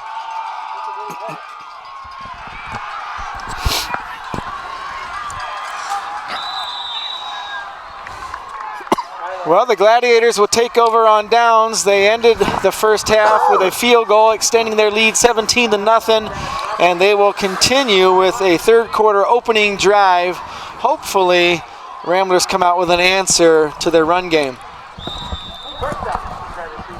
Well, they were pumped up at halftime. Hopefully we can translate that or push that forward into the third quarter here and get a big stop or a turnover maybe. Yeah, this is where you see if the halftime adjustments were made. More swarming to the ball. Still attacking that inside the tackle spot there. And talking with a lot of people. I'm sure you guys were doing that at halftime break and mingling over with all the rowdies and stuff. And lots of comments about the team speed of Traverse City and how, it just makes us look lethargic and slow and all that stuff. But we got to give credit to Traverse City. They are a fast, well-oiled machine. Yep. Well, I'm sure, Andy, that's exactly what was talked about in the halftime huddle with Coach Suttle, is that the speed of our defense and our offense must pick up the pace to match the Gladiators. That's some good team defense right there. We're going to take it over to Jillian Kane. Jillian, what do you have for us on the sideline? Hi, Rambler fans. Here with Miss Deming, coordinator of tonight's game. And I'm here to ask you a little about the Cancer Crusaders so our fans have a little bit more knowledge on it. So what exactly do they do and who exactly do they help? So we have a local organization called the Cancer families and individuals that impact. I'm working.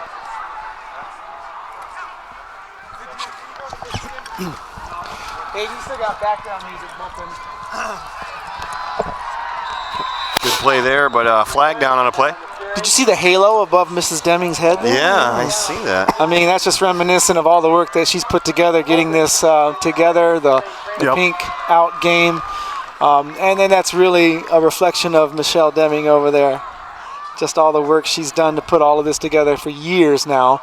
There's a look back at us, guys. Oh, we were waving. All right, then I think that's Megan Harmeling in there controlling the camera. Is that you, Megan? There's Katie Harm right here, missing the girls' soccer team. Can't wait to see where they go this year. Yeah, we're all excited about that girls' soccer team and see if they can put together another run deep into the postseason. Well, yeah, Katie, your sister's in the trailer staying warm, and she's controlling a couple cameras here. One That's facing out towards the Rambler Rowdies, and we'll get a shot here of Mrs. Deming here soon. I think we got a battery replacement or something going on, but in the meantime, Ramblers defense holding strong, looking at a 3rd and 17 here. That's after a 10-yard penalty. Yeah.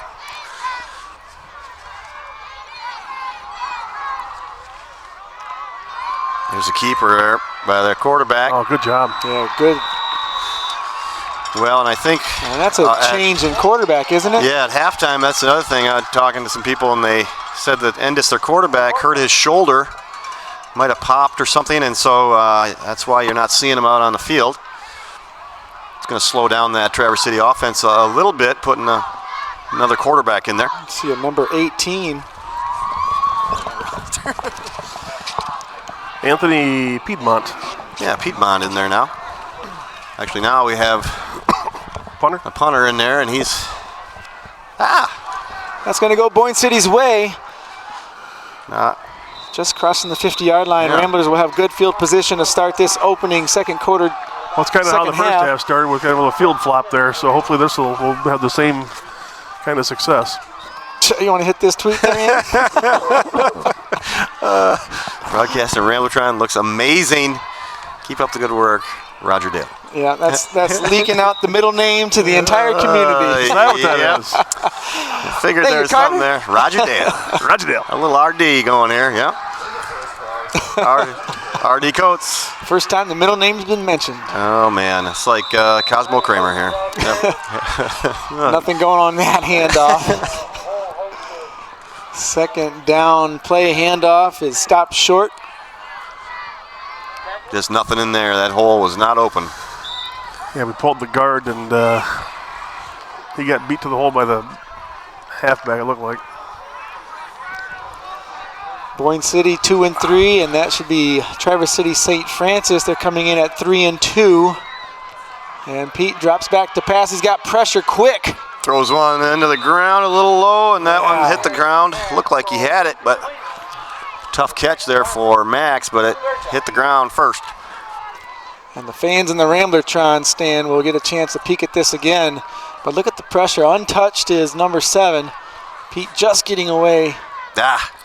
Oh, yeah, he lost it there at the call. end, too. Does hit the ground. Yep. All right, we're going to take it over to Jillian Kane. Jillian, what do you have for us? Hi, Rambler fans, here with Mrs. Deming, the coordinator of tonight's Pink Game, to learn a little bit more about the Cancer Crusaders. Miss Deming, what do the Cancer Crusaders do, and who do they help, and how do they help? Okay, well, we have a local Cancer Crusader group that their mission is to support individuals, families, anybody who's impacted by cancer.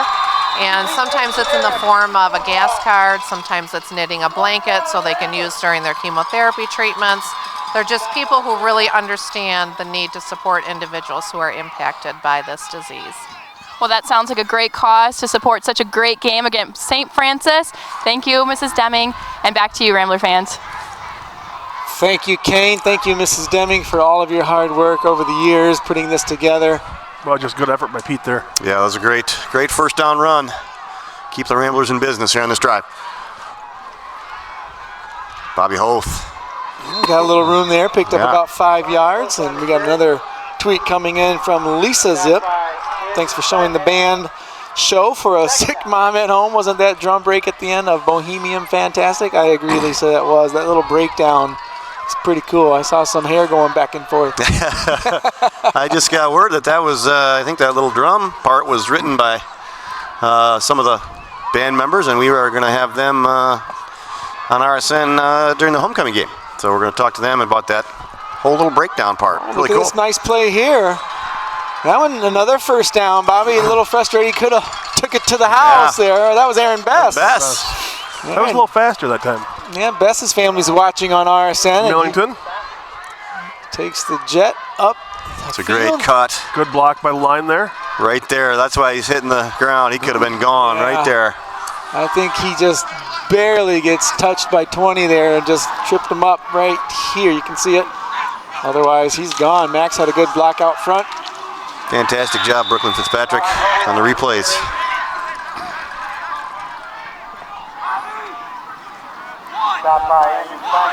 Max coming to the sideline, lost something.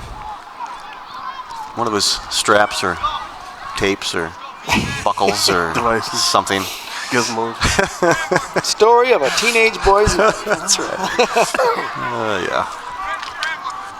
That's what I'll be doing all morning tomorrow. I'll be buttoning up chin straps and that's right. Gloves Pop Warner and action comes tying home. shoes and Don't play in the water, kids. Yeah, stay That's out of for the water. drinking. Or go ahead. Yeah. That's right. Either way. Another good run there by Bobby Hoth.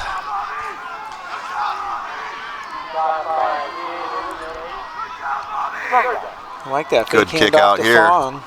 You see number 7 for the Glads bid on that fake handoff to Fong and kind of holds him up, gets Bobby a couple yards there, and it brings up a 3rd down, 5 situation. Good block there by Nick Allen again. Yep, he got into him. Just stay in him, that's all. Yeah, he didn't stick with him, but just enough. Didn't make the tackle, yeah. So just enough. Yep. Ramblers inching closer on the 25-yard line, yet to score, but hoping to make that change here soon. There's Fong. It's going to be about a 4th and 2 now. Gotta go for it. Gotta go. Situation, yeah. Gotta go. It's a good look right there, both teams. You can see Vondra out there trying to get the crowd into this a little bit. And I agree, Max. Get them into this. Now's the time. It's 4th and 2, fans. Let's go. Here's where you call a keep. Yeah, that's what I was thinking. You do something, spread everybody out, or play action and right around the corner. Or you could take it right down the gut. And well, they got a right blitz side, going now. That right side looks There he open goes. there. You got Hoth out there. 4th and 3 falls short, and the Ramblers offense will have to come off the field and turn over back to the Glads. Lots of pressure on Pete on that one. We have that play on replay. Here we come, yeah. Yeah, he had Bobby there for a split second. You watch Hoth out here. Look at this blitz. Nice job picking that up, but still he had 2 more after him. Here comes a 3rd. And that, yeah, he put some air underneath that. Back corner end zone. Yep. That's tough. It's tough to do when you got 3 guys barreling down on you. It is. Throwing off your back foot, kind of hard. It is. And the Ramblers defense back to work, swarming to the ball. Good to see the pursuit there. 1st down, loses a yard. Brings up 2nd down for the Glads.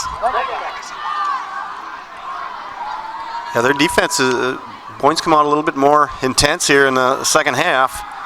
The hard part is you get like the fumble we had in the 1st half and you get all the way down there. You got to get something out of that. Got to get some points, yep.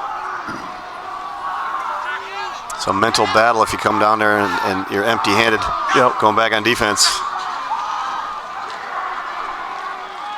Sweep over the sideline. Good pursuit again. No gain. See a slight difference on the defense. Told you the speed is coming out. They're rushing to the ball carrier, and number 18 with the keeper takes a couple steps backward, and you can see Nick Allen there. Jackie Belcher's getting in on that play, hustling to the ball. And Emma's tweeting back in. Yeah. Emma, you are going to be just fascinated to see this Ramblertron with your own eyes. Yeah. Glad to hear that you'll be back in town homecoming weekend. A lot of fans always return home. Great pursuit. Look at that. I think he got it. He got it. There's a defensive touchdown. Oh, come on. We're going to check this out because it looked like that was still blowing the whistle. I hear a whistle. I didn't hear a whistle. He wasn't down, though. We're going to get a chance right here. Yeah, he got it. He's on his feet. He got the ball. We're going to rewind it. Brooklyn Fence doing her magic in there. Oh, my gosh. No refs looking this way at the Ramblertron. The Ramblertron, you got to look. Well, the Rambler fans see it. And you can see right there, ball still in play. That's ball carrier's not even close to down. Not even close. That's a touchdown, ladies and gentlemen. I agree with our 2 broadcasters, Andy and Chuck. That's a bad call. I'm sorry. Well, and you got to give it. They that game speed. Forward progress. You know, it's stopped. They blow the whistle. So, yeah. So that will go against the Ramblers. However, heads-up play by the defense there. I mean, all 3 series guys, that defense was there pursuing the ball. So we got to put some points on the board here because defense came to play here in the 2nd half. So got got to erase the 17-point deficit. And I believe in karma. We're going to score on this drive because that should have been a touchdown. That should have been a touchdown. I think Max is going to catch a pass for a touchdown here. Heads up play by the defense, and offense back out to go to work. Here it comes. Pete's going to drop it. Right. Well, there's a tweet there by Lisa Zip again. Yeah, Logan Zip and ASB wrote the drums. So yeah, we'll have those guys. Now they're going to teach us something maybe some new things on the drums. Love it when the fans can interact with us here on set. Just out of the reach. Yeah, that would have been a Max. great dive. Brings up second down. There's our fans in the stand, the student section. We want you to make some noise. Right now, they're all making some hot cocoa or something. 2nd and 10 here. There goes Fong. And that's about a 3-yard pickup. Crosses over the 50-yard line, moving into Gladiator territory. Brings up 3rd down, 7 yards to go for the Ramblers. Big play coming up. This is a huge 3rd down conversion on a drive where we really need to put something together here. Winding down to 3 minutes in the 3rd quarter here. This 3rd quarter brought to you by Cortez Flynn Insurance and Financial Services. Pete back to pass. Nice jump. In and out of the hands. Hit him right where he should have. Yep, a great pass. Take a second look at this. It did hit him in the hands, didn't it? Right where he should have. Just a drop ball. Yeah, I think he just plain and simple. Popped in the back right. No, it wasn't even impacted by the hit. He's dropped it. That probably would have been enough for a 1st down. Now 4th and 7 here. Well, Steinhoff set to punt. We're in punt formation. Gonna pin the Gladiators deep inside the 10. Oh, almost got away. Good punt. And good roll. Nice point. Stop roll. that. Get in there. Get to it. Got to sprint to it. All right, we're going to take a commercial break here. You're watching the Rambler Sports Network in conjunction with My News 26. Don't go anywhere, Rambler fans.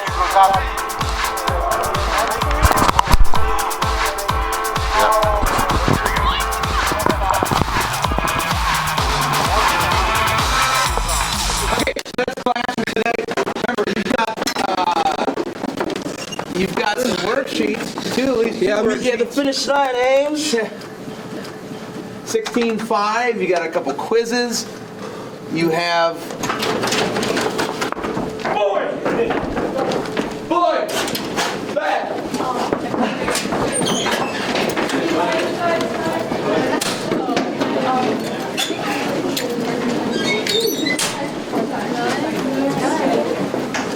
Welcome back, Rambler fans, to the Rambler Sports Network, where the Gladiators lead 17. Ramblers yet to score. The Ramblers just put together a nice offensive drive, getting close to the 25-yard line before having to punt. Gladiators taking over here in the 3rd quarter. We got about 2 minutes, 15 seconds left before the quarter ends. It's been all Gladiators on offense and scoring.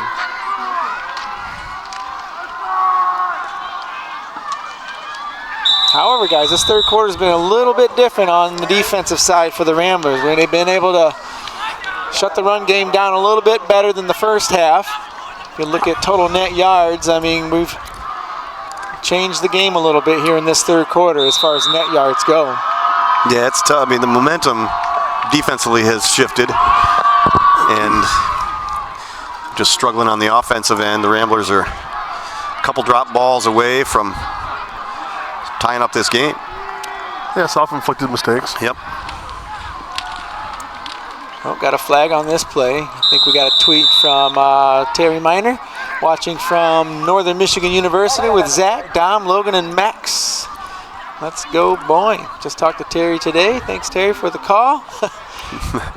Hope you enjoyed your drive. Hope it's a little warmer up there, but chances are it's probably not. Yeah, they might have snow up there, huh?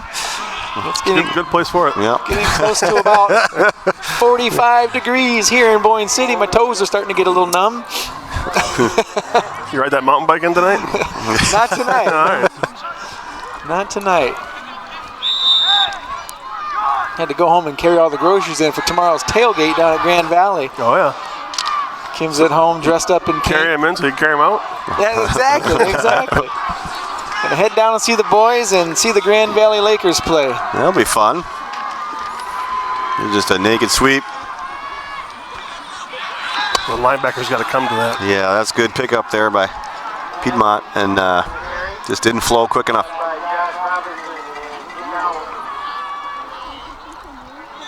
And Max making him cut inside, does his job. Linebacker's got to crash that hard. 8 more yards.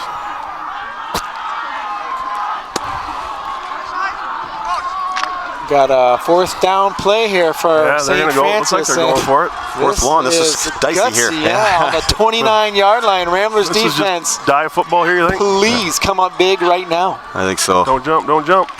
There it is. Oh, quick punt. Look at that. Okay. Good idea. We've seen several different looks on 4th down from the Gladiators. Yeah. Well, that's one where you hope you had did your homework and get back, have a guy back there. Just one Bobby Hope. There you go. He's gone. Yeah. And that's the end of our 3rd quarter, brought to you by Cortez Flynn Insurance Company. Today, we operate 5 offices in Boyne City, East Jordan, Petoskey, Gaylord, and Traverse City. We provide peace of mind by preparing and protecting our clients from life's uncertainties.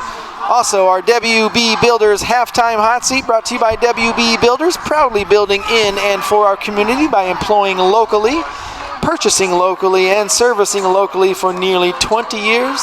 Thank you, WB Builders. And if you look at that crow's nest where half of the RSN crew is sitting up top there, they are responsible for building that. Also by Boyne Country Provisions and the Provisions family of business located on the corner of Park and Water Street in downtown Boyne City. Boyne Country Provisions also bringing you Fustini's Oils and Vinegars, American Spoons products, Moomer's Ice Cream, and many other artisan foods and snacks. Artisan or artisan? Stop in for 364 days a year for all your provisions needs. Also, there's a beautiful lady down there that puts together some wonderful order gift baskets. Goes by the name of Kim Coates. Ed Bream, thank you very much. Fustini's down there? I didn't know you guys had Fustini's down there. Thank you. Vinegar? Oh man, I'd drink that stuff by the glassful. That's awesome. And we've got seriously, it's good. I'd like Aiden in the trailer doing sound. Aiden, I think he's doing a little bit of work down at the family. It's not a big glass. It's they got some good flavors though. They do. You don't get far from home when you do that. It burns a little, but it's okay. Well, check it out, Andy. All the oils you want. There's got him. Long ball, wide open. Wide open. Here we go. No one untouched. There we go. Touchdown, Ramblers. Bobby Hope. And that opens it up a little bit. Wide open. Needed that one right now, beginning the 4th quarter. Glad's defense wondering what happened there. There was blown coverage somewhere because Bobby was wide open and took it. Yeah, no one's catching Bobby. He was open early. Yeah, he leaked out of there. And nobody was on him at all. 71-yard pass to Bobby Hoth is good for the first 6 points. And we have Allie Herrick. Busy Turnbull. Busy Turnbull snaps it. Allie Herrick kicks it. 17-7 now. Some life into the Rambler Rowdies. And they are getting rowdy tonight.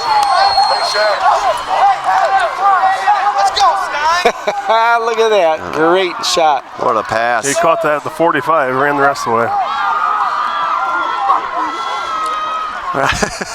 That is fantastic. Will McGinnity, he might have a job here in the future NFL films. This is beautiful. That's a talent. I'll tell you what, you know what's harder, Will? You got to challenge yourself. You got to start doing this for golf. That little white ball is hard to find up there in the air, but I'm sure you can do it. Well, I don't know what kind of camera he's holding because I've never seen it. But if he's looking through the lens or trying to somehow keep track of that. Yeah, Will's making it look easy up there. I gotta. Can we get a picture of Will? Yeah, we're going to take a shot up there. There's somebody. I think that is Gabby? That's Gabby Musser. There's Will. Oh, there he is. I can't see him behind the camera. Way to go. Nice job, Will. He's literally behind the camera. Yeah, he is. That's amazing. We got an AJ South. Yeah, he's peeking out. That's Megan Harmony, who's got the remote controller that's going to pan that way. So great job, crew, all together, putting on a great show tonight. Well, Boyne City needed that one. We got a ball game now if the defense holds up. Hey, we even got some life back in us, It guys. did, yeah. I can start to feel the fingers and toes. Ready to go. Well, Terry says it's a little hard to feel her fingers and toes. It's 39 degrees up there in Northern. Good place for it. Yeah. That's 7 degrees from freezing. So, yeah, I'm glad when you go there, you know that's what you get, though, right? Yeah, you can't be shocked at all. It's cold. What? It's cold? Yeah. Uh-oh. Talking a little bit about the kickoff here. Ramblers were all set to kick, and coach called them off. There's something going on over here. Officials are over here. On the St. Francis sideline. You know, I don't want to beat a dead horse, but if you go back to that fumble that was not a fumble that Max took to the end zone, it'd be 14-17 right now. True. So, I mean, that call's an important call. We got Allie Herrick out there, number 22. She's getting ready to set off this kick. Just made the extra point. I don't think she's missed an extra point this year, guys. Don't jinx her. No, I'm not going to jinx it, but that's just yeah, she's highlighting automatic. Great kick here. Greatness. Look at that. Be on it. Be on it. Keep it there inside. It is. That's a good kick. That's a good plan. Same thing St. Francis is doing. Kick you to a side there, and who was that? Was that T-Bunk? 54. Yep, Thomas Bunker. Okay, didn't get a number on here. 53 Might have been T. is. Yeah. Look at him break down. Look at him break down. Boom. Great tackle. Put a shiver through the 13. Yeah. I think that might be T-Bunk. It was. That's the power of the Mohawk right there. Boom, yeah. Or fundamental football. That's, yeah. T-Bunk. We call him Mr. T-Bunk now because of the Mohawk, but you guys might be too young for that. Piedmont under center, hands off. Great defense. All right, we got the parade coming out onto the field. We're going to go to the first time this year, Sounds of the Game, brought to you by RSN. Here we go. Let's listen in on this second down coming up from the Gladiators. Piedmont, the new quarterback, number 18, came out in the second half. Here we go. We're going to take it to the sideline. Sounds of the Game, brought to you by Team BCB.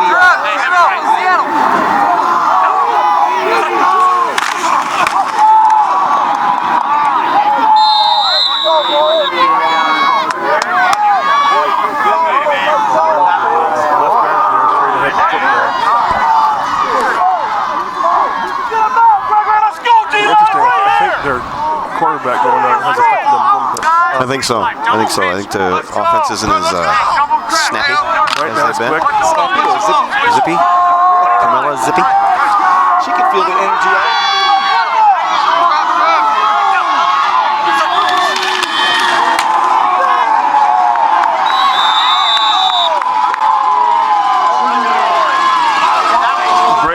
Great and aggravated. Send it out to Jillian Kane standing by. What do you have for us, Kane? Hi, Kane here with leader of the color guard, Sydney Dickinson. Hi, Sydney.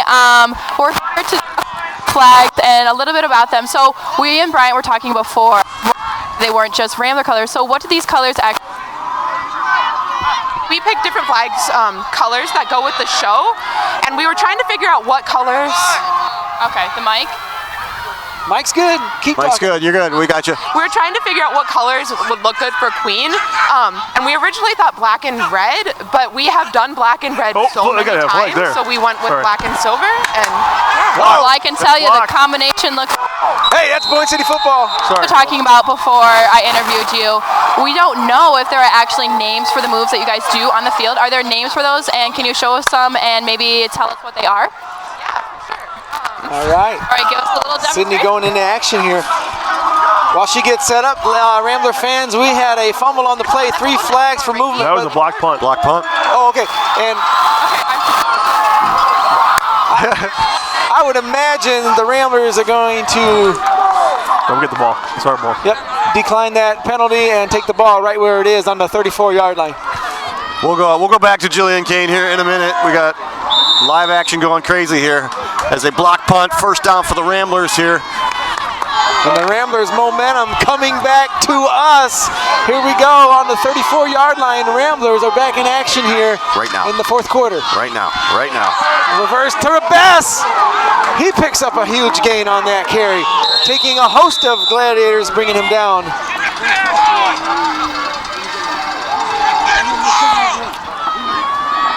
I think we saw that, right? Does everybody see the footage of the block punt? Well, we blocked that punt. Watching the flag girl. Yeah, the flag. We had the flag. I can't remember when it was back and forth, but there was a penalty, block punt, first down. Now it's 2nd and 4 to catch you guys back up from the flags. There was actual flags on the field being thrown. Off tackle right there. It gets stopped.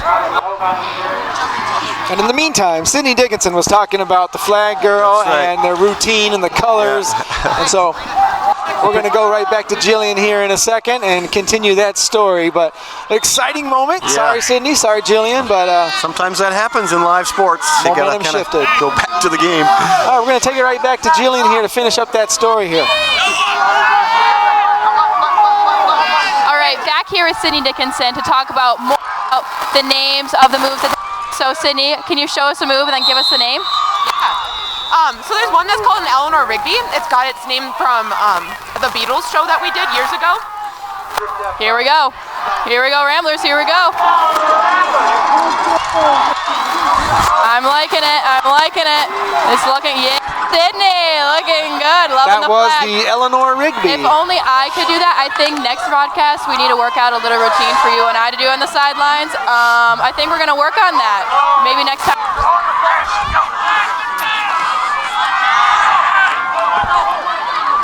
Oh, and it's getting rowdy again on the field. Bobby Hoth keeping it for the Ramblers. Picks up maybe a yard on that second down play. I'll tell you what, we cut out there for a second, but he's about one cut away from being gone. It is getting pretty exciting down here in the trenches. Yeah, the energy has certainly shifted. Yeah. So, yeah, I mean, the excitement is unbearable. Again. You got Flag Corps and Boyne City Drive here. There's just too much action going on here. Lots of action. In the center of the field. And our apologies to both. The action on the field and to Sydney. Here comes the pass. Outside shoulder right in front of us, right here. That's right, just a little short, but. Wow, wearing a jersey for his mom tonight. He's playing with all his heart with that pink jersey, and he just goes up for this one, guys. I think he had great placement, jumps over the defender. Might get a chance at this replay. Brooklyn, can we get that one more time? Because that was spectacular. Just ends up not in the hands, falls short, incomplete. That was almost right in your hands, Rod. It was right there. Here we go, Brooklyn coming back with a replay. See Pete dropping back here. He's got his guy. It's been one of his main targets this year because of the height, because the athleticism right there. I think it just bounces off the defender's helmet. But you got to give the defender the credit for that. He was in good position. He was. Looking ball. That's just good defense. 3rd and 8. He's got to get out of there. He's got to get out of there. Pete goes down on a scramble. Field goal. 4th down. Field goal. Yeah, you got to think about maybe bringing in Allie Herrick. Yep, Allie Herrick, as I mentioned, I talked to her earlier, kicked a 55-yarder in practice. Of course, that's no live action from the defense coming at you, but now would be a good opportunity as Coach Suttle ponders this moment here. He's going. He's going to go for it here. He's got the weapons. He's got the weapons to do it. Oh, here you go. Watching from TC is Scott Carter. Go, Pete with the keeper. He got to run downfield. And there it is! Touchdown, Ramblers! What a grab by Steinhoff! He jumps over the defender. That time wins the battle. Last time, no good. This time, Ramblers touchdown. There's the cannon from our guys in the corner. I'll tell you what, that is due. Steinhoff was due. I thought he was going to run that. He rolls out. Too many variables with that throw, but we're going to come back to the touchdown replay in a second, but Yeah, that looked like he was going to tuck that and run. Probably would have been a better decision, but man, now looks like the pass was a great decision. And the Ramblers put up another touchdown score. Extra points good. They are rolling here in the second half, completely shutting down the scoring machine of the St. Francis Gladiators. It's been all Ramblers in the second half, and we've got 7 minutes to go, guys.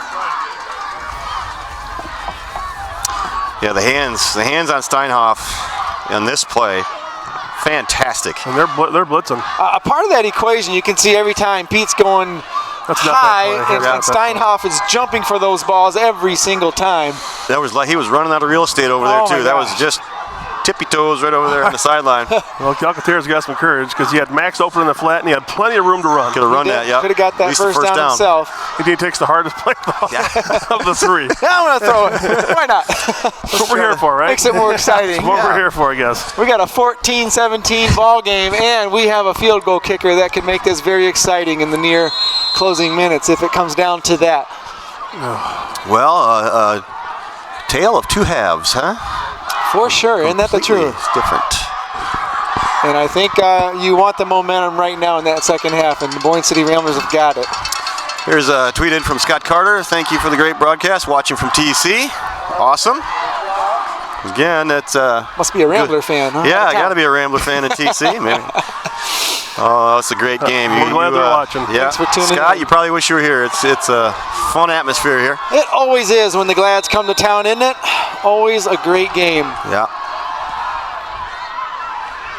Oh, Knuckleball, he lost the handle here. We got trouble. He's got trouble. He's going to have to get out of this.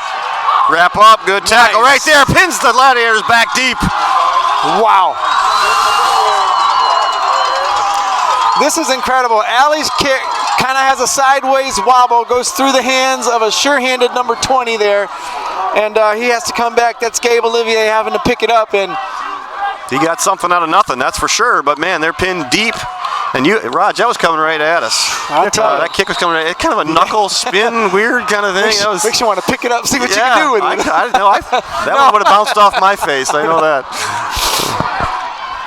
Glad's backed up right against. And 20's trying to make up for this, and look who's there. Look at that pursuit.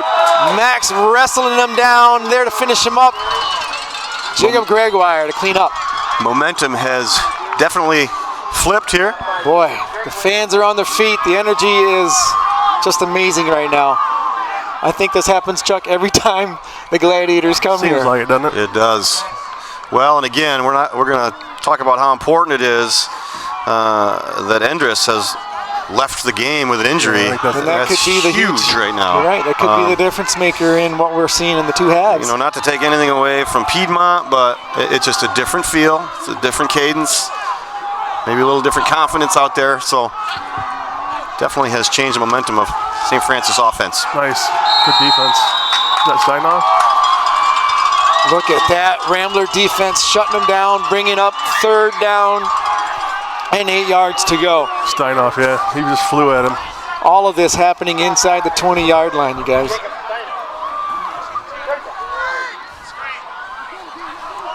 Steinhoff, definitely a beast in there. Look at that, Ram. Got a few catches now, and he's pumped. Got the blood in the water now. That defense looks like they just are ready for the next play. Sellers is stalling here. He's watching. He's burning the clock. You can see the quarterback looking over at Sellers on the sideline. He's going to tell him when to snap it, which is now. Oh, yeah, he's smart. Smart guy. He's got 5:22 left. That's a hold. Uh-oh. Got a flag. Fumble. Oh, they're saying it's down. It's down is the call. Look at here on the replay, see if that ball comes out. Got to get into my Jim Harbaugh's. Yeah, I'm just. That ball looked like it's out. It was out. Still 4th down and 1 here.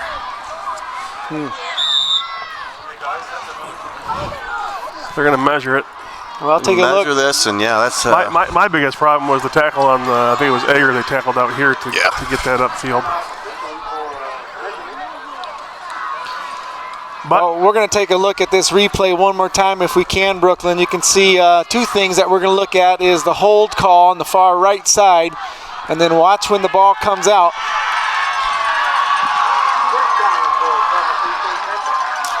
Yeah. Right there, ball's out. It's out. Yeah, ball's out. The player's not down. That's another fumble that should have went. 2 fumbles. Rambler way, but does not. Again, we're sitting here with slow motion replay, but still, 2 of them. Yeah. Meanwhile, they measured with the chains, and that's a first down for the Gladiators. And as you said, Coach Sellers just eating that clock up. Down to 4 minutes, 39 seconds and ticking. Piedmont's waiting for the coach to give it the go ahead and snap. We got the hands up by the ref, which means 5 seconds left. Here we go. Got to stop the ball. You can see Max out there. He's fighting for a ball now. Not just a tackle, but let's slow him down and try to get a ball out of here. Yeah, that you can see he's grabbing for that ball. He's ripping. Maybe following up is maybe down trying to punch it out. Maybe 3rd time's a charm. Maybe they'll give him the 3rd fumble.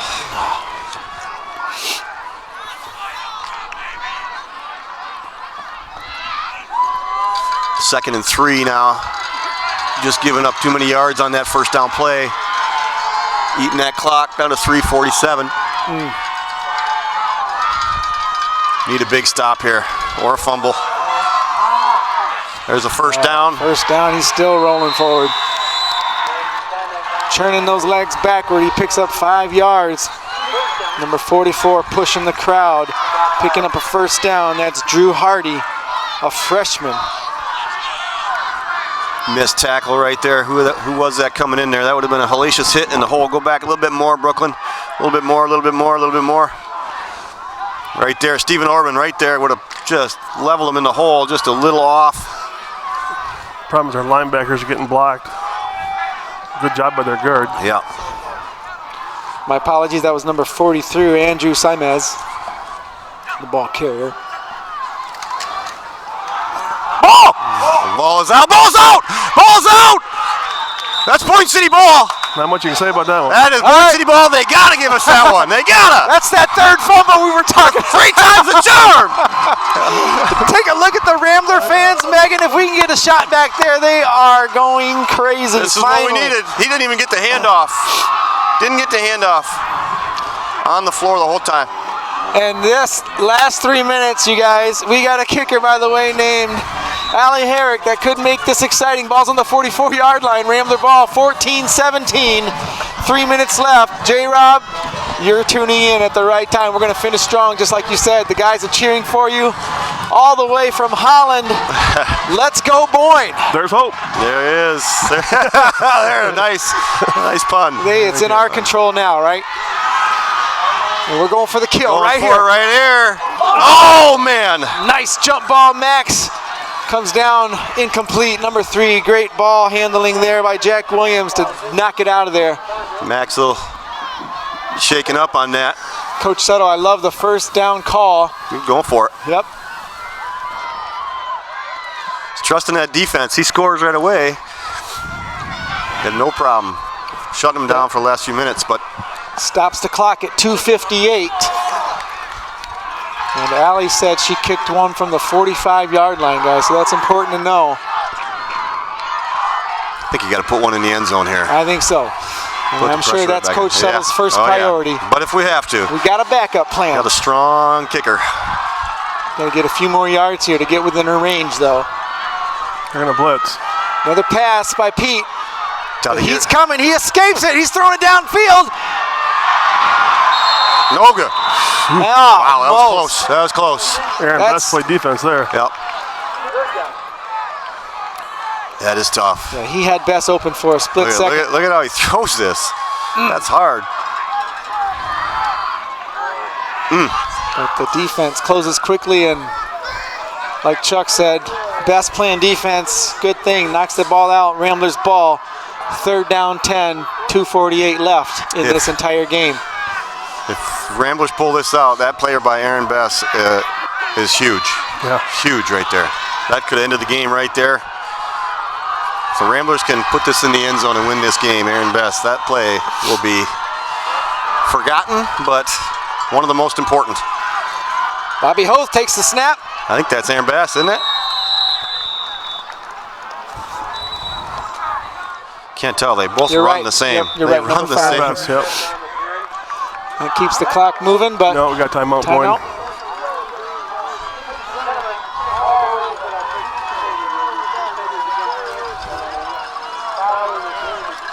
2:37. 4th and 5. Chelsea Herm tweeting in, "Go Ramblers, what a game. Wish I could be there, but grateful I can still watch via the great RSN broadcast." Thank you for that compliment. And the place to be is certainly here on a football Friday night. Yeah. But if you can't, this is the second best option tuning in to Team BCVI. And if this is a game you'd like to watch again, it will be broadcast twice this weekend on My News 26. I do have the schedule here this weekend. You can tune in to Channel 13 on Saturday at 7 p.m. and then again on Sunday at 11 o'clock a.m. My News 26, Channel 13 for charter cable users. And again, we are thrilled to be a part of the My News 26 team alongside Rambler Sports Network. After the game, don't forget, as exciting as this ending is happening, we do have more excitement with the Cancer Crusaders. And all of the honorees will be announced at the conclusion of this game. We have over 50 people being honored tonight, so stay tuned right after the broadcast for all of that. Well, fellas, this is it. 4th and 5 right here. Just need the first down. The biggest play of the game so far tonight. Got to make this happen. Pete goes down.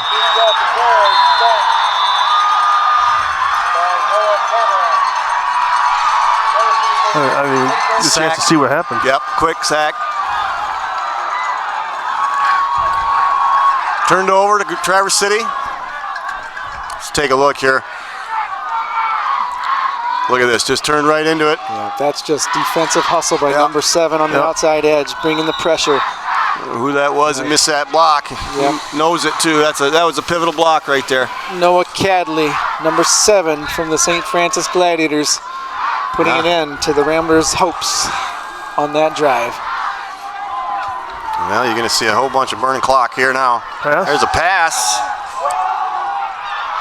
Wide open. Weren't expecting that. No, unusual call. Yeah, and neither was the defense. So keeps the clock running at 2:15.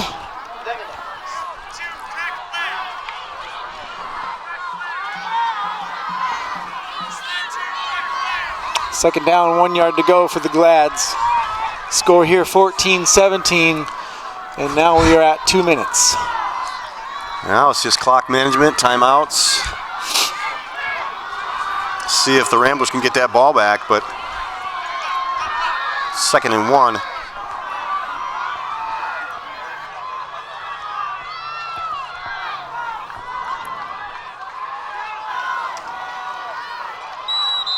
And that's a first down. Timeout. The clock stops when they get the first down. They'll start it when they set it.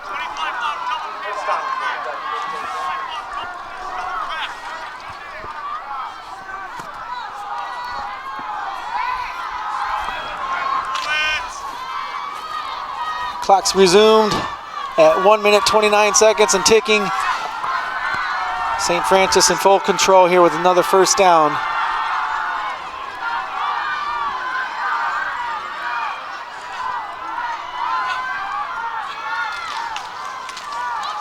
Another handoff goes to 43. No, he blocked. 43 was called timeout here. Kicked out, yeah.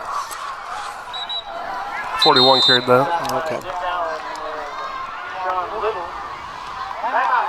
Timeout, Ramblers. This fourth quarter again brought to you by the Boyne Country Provisions and the Provisions family of business. Stop into Provisions for lunch from our deli Monday through Saturday from 11 to 3 and enjoy a made-to-order sandwich, hot soups, salads, desserts, and daily specials brought to you by Boyne Country Provisions and the Provisions family of business. Also like to say thank you to all of our sponsors tonight. Without your support, this could not have happened.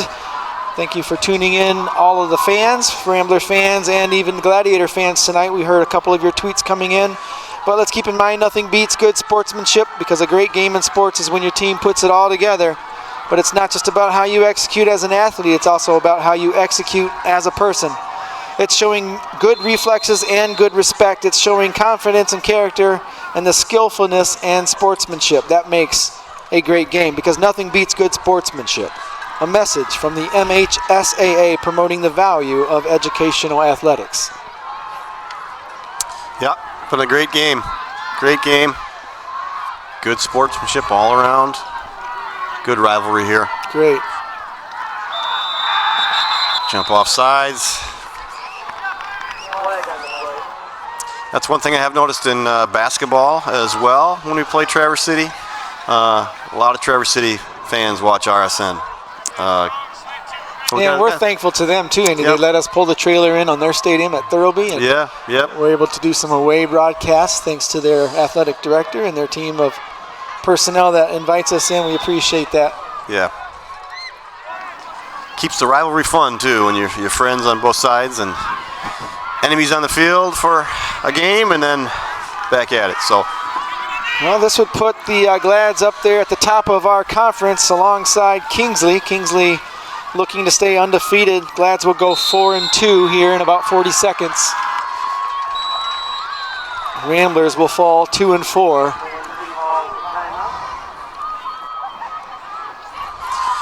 Well, yeah, it's second down, and I don't think we have enough timeouts to get this through. So might just be a good talking to for the Ramblers. Pay attention to the ball. But stay tuned. After the conclusion of this game, we have about 40 seconds, and we'll be getting all set up. You'll hear the announcements from Tom Clemens up in the booth, and all of the players will be coming back out with their pink jerseys. We'll also include the band members, the cheerleaders. For the conclusion of our game, we'll begin another process honoring all of the people that have been affected by cancer this evening. So that's always something special. Last year we did our first Patriot game, and I was talking to a couple guys about the Patriot game, and just they were in awe about all the stories that were mentioned. And I feel the same way tonight when you hear all the names of people who wear in the jerseys tonight. Just a lot of people in our community who reach out and are supported by everyone tonight wearing the Cancer Crusader game. I'd like to give a special shout out to my sister Cheryl Young as well, with her ongoing battle with cancer as well. She goes to work every day? Takes it day by day, Chuck. Day by day. She's at work every day. She's at work every day. Working hard for those veterans. I love her very much. Sherry, I love you. So stay tuned. We got probably another down or two. I think the Ramblers are out of timeouts, or one more left? Yeah, I think they're out, but maybe one.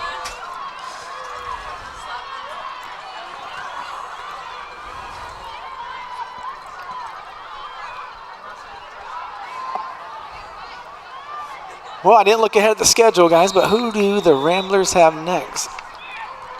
Benzie. Kalkaska next. Kalkaska is winless in the conference, so we travel to Kalkaska next week. We hope to see Rambler fans there. Gladiators come away with a victory tonight. But got to be proud of our boys. Our boys came out in the second half, fired up, and put together a nice 2-touchdown scoring drive. 14-17 is our conclusion here. We're going to send it out. Thanks for watching the Rambler Sports Network in conjunction with My News 26. But please stay with us once again for our Crucial Catch Cancer Crusader honorees coming up right after the break.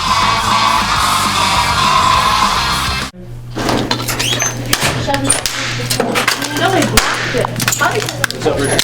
What's on? Hey. Hey, Connor.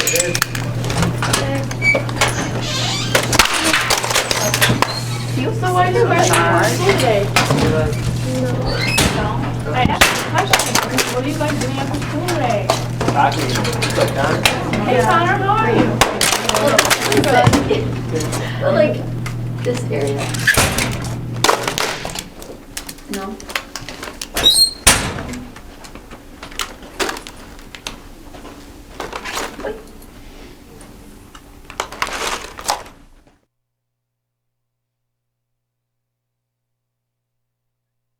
In our family, we all use electricity differently. But when it comes to our Touchstone Energy Cooperative, We all think about it the same way. because our co-op is power. Sure, electricity turns the lights on. But power is the information that we get from our co-op about efficiency, Safety. technology. We trust the co-op, They're our neighbors. Our friends. our home.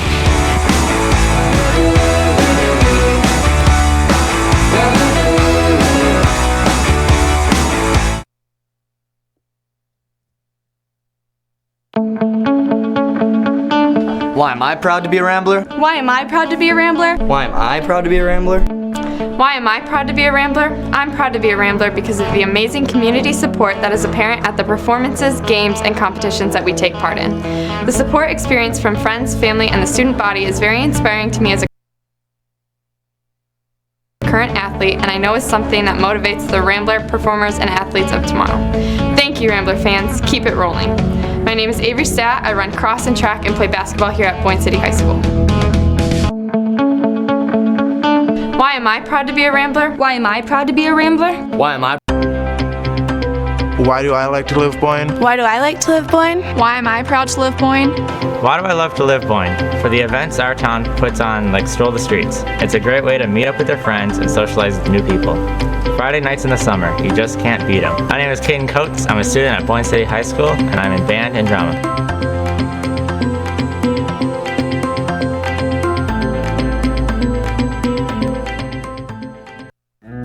Hi, my name is Annabelle Sealy, and I play volleyball here at Boyne City High School. Thank you for watching the Rambler Sports Network on My News 26.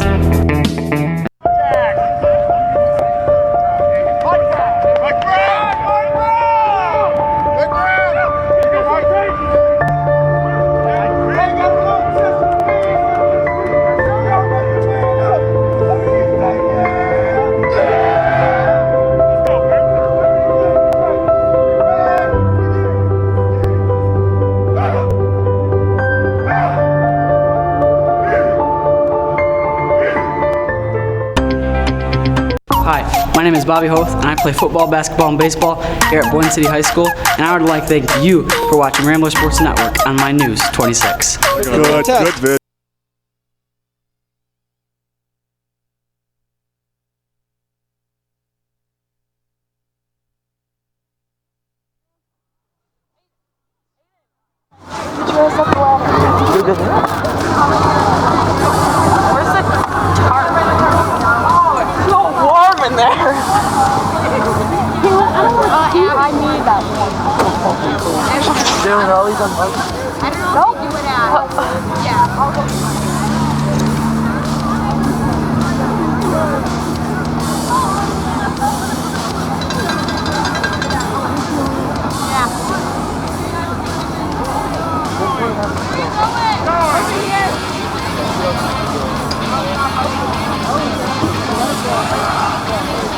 Where did everyone go? I don't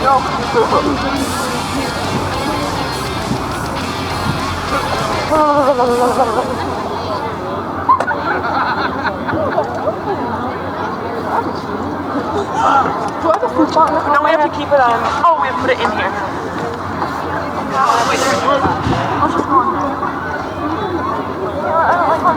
Oh, it's empty.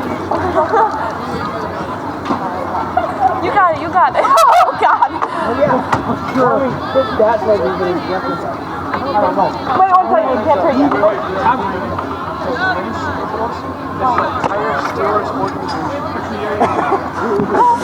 I'm so mad. Wait, you can't turn yet. Did you see when Max? Ouch, my arm. So, the guy was running and Max tripped them all out, and the ref was like, no, he was down. So, wait, the one like towards the start of the game? Oh, sure. Yeah, no, they like replayed it 3 times. Hey. Did you not? Yeah, it literally goes like this. Yeah. We're trying to find it right now. Will you look in there? Yeah, I'll look in there for the seat. Like literally, we would have beat them because there was another play just like that. Where he was like, oh, he was down. Where'd Caitlin go? Caitlin? It's in one of the.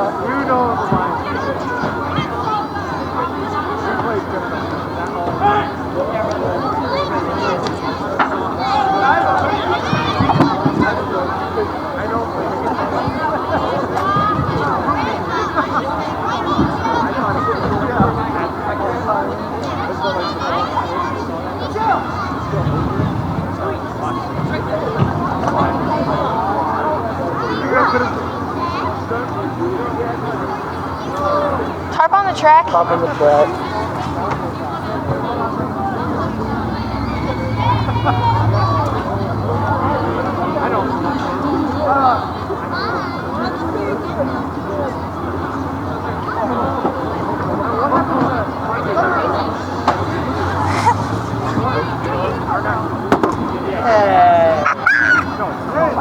Get the thing!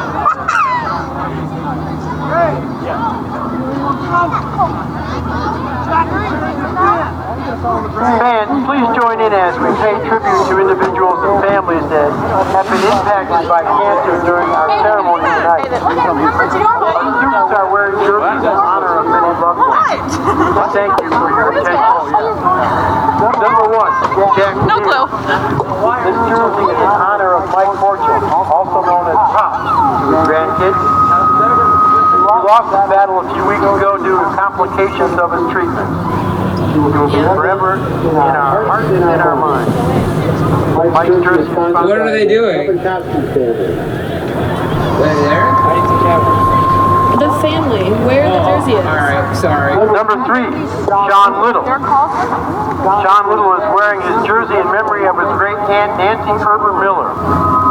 Nancy is a 1956 graduate of Boyne City High School and went to earn on her teaching degree from Alma College.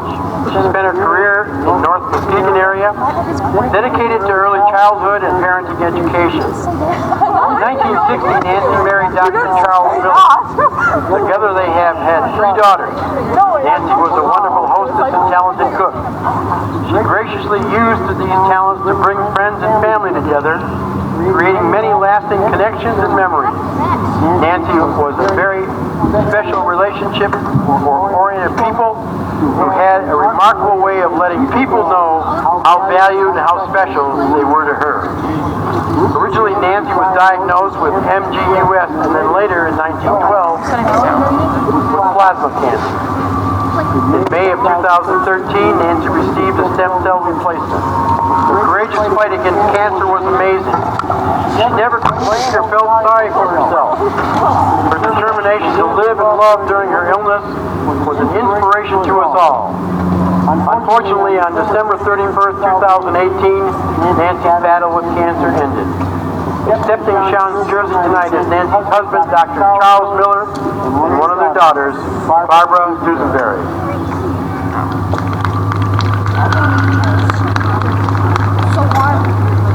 Number 4, Mason Wilcox.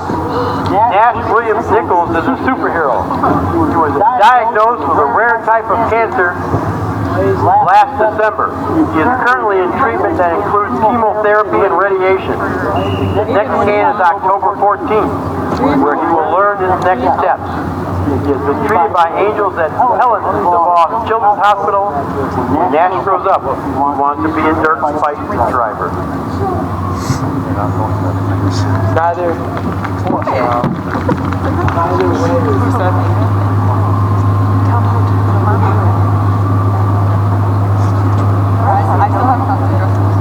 Number 5, Aaron Best. Aaron Rowe passed away in September of 2017 from lung cancer. She was a loving wife, sister, caring mother, and cool grandmother. She was a beauty queen and devoted friend who shared her contagious enthusiasm with everyone she met.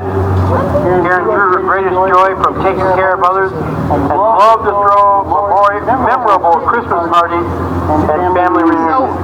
Aiden, Never took herself too seriously. In her downtime, Karen spent time at her Northern Michigan retreat on Pine River with her family. Katie Mott is accepting the jersey tonight in her memory. Oh, okay. Is that going? Number 6, Jay Hewitt. Jay was a free spirit loved by everyone, young and old. She was independent. She was an artist, loved music, books, and movies.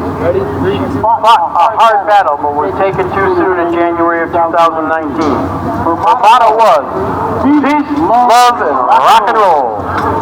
Flip it the other way, flip it the other way, flip it the other way. There you go. Yep, that's a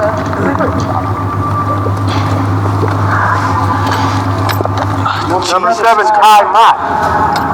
quite the process. Joanna Warner came to the United States from a small Greek community in the 1930s in search of an American dream.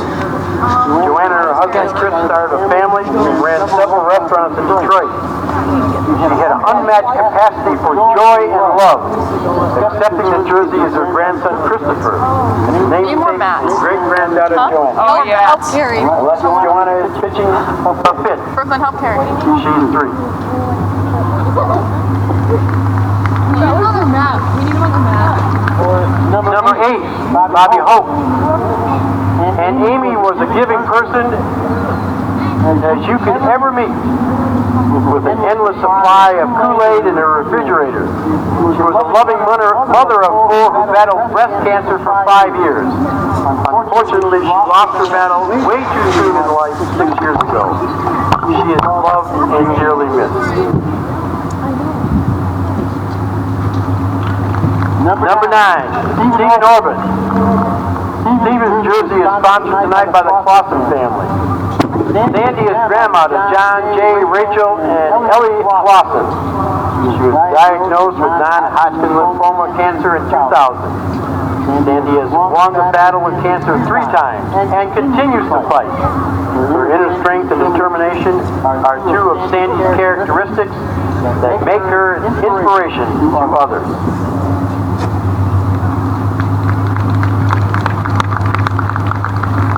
Number 11, Pete Calcaterra.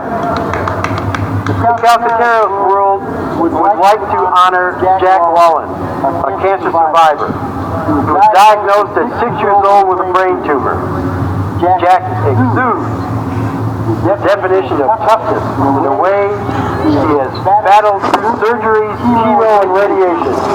We are astounded by Jack's strength and his family's courage in leading the charge. We are amazed by you, Jack, accepting Pete's jersey as Jack, 10 years old and cancer-free.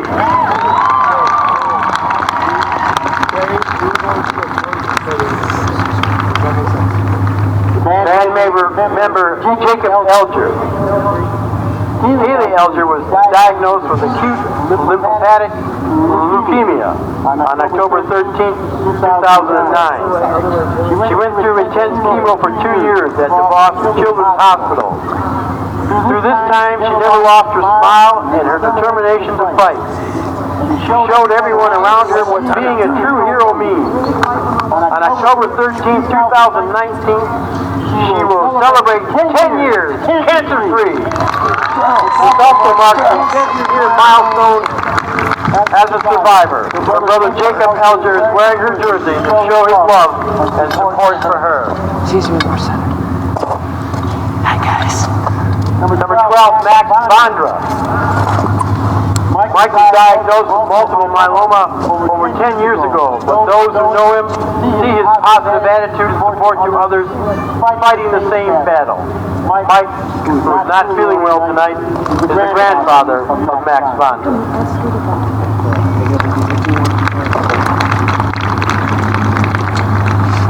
Number 13, Strong and Newman.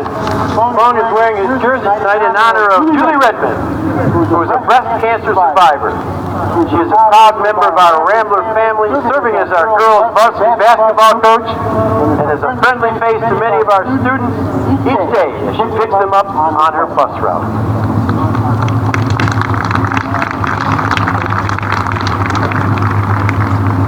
Corey Newman. Maya, my niece, was one of the biggest inspirations. We received the worst news imaginable, and through all of this, she took it in stride with a smile on her face. During her treatment, she would go to other rooms to make friends and try to boost others' spirits. She reminds me daily, whether she knows it or not, to enjoy every moment, to be a joy to others, and not to take things too seriously. As well as a face every day with strength and a smile and a kick-butt attitude. Maya's jersey is sponsored by her Aunt Megan and Burgess, a new teacher at Boyne City Middle School.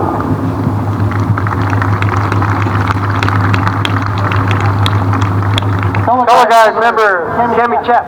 Tammy would like to honor her loving Aunt Brenda. she takes on her battle with cancer. Sadly, she lost her husband, Tammy's uncle, to his own battle shortly after last year's pink game. Her aunt not only has all of our prayers, she also has her husband supporting her from heaven.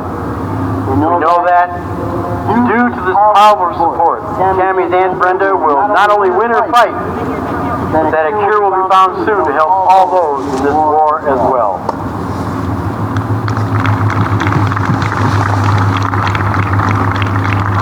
Number 18, Max Matthews' jersey is sponsored on behalf of Mrs. McDowell's brother Billy, who lost his battle with cancer at a young age of 13. Mrs. Deming is accepting the jersey on Mrs. McDowell's behalf.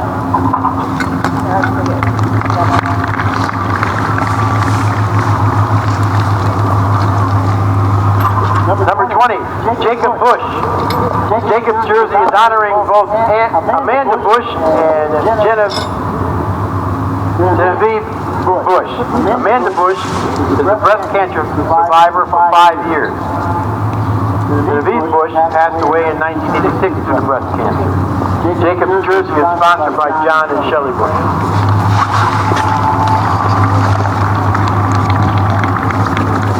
Color Guide member Sidney Dickinson. Sidney's jersey is sponsored by Alex Weaver, loving memory of her grandfather, her guiding light and her source of inspiration.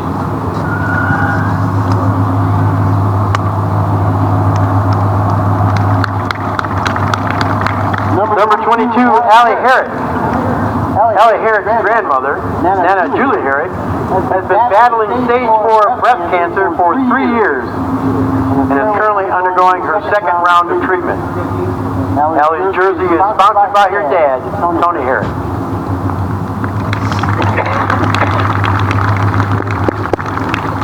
What's wrong? Number 25, Mason Shaler.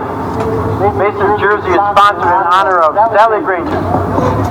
Your fight is our fight. Cancer may have rocked our boat, but there is no way it will sink our ship. With all of our love, Jim, Becky, Josh, Troy, Victoria McGeorge, and Laura, Lee Hudson, and Huck Nash, and Jamie Granger.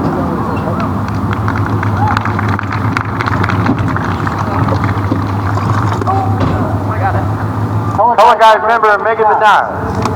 Megan marched tonight in memory of Ryan Menard, dearly missed and forever loved.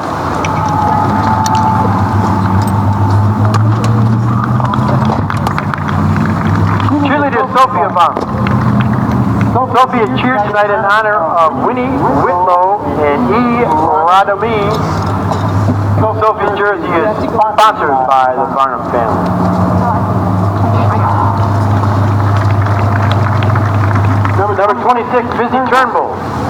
Tonight, Busy played in honor of Heather LaPointe. She likes fishing, canning, and hanging out with friends. Busy's jersey was sponsored by Derek Turnbull.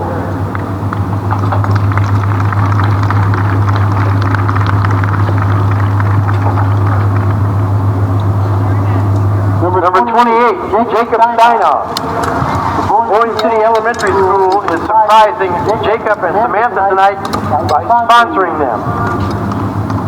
Supermom and Cancer Warriors, this is for Samantha Pearl, mother of Jacob, and Eva, Frankie, and Bella Steinoff. BCES honors you.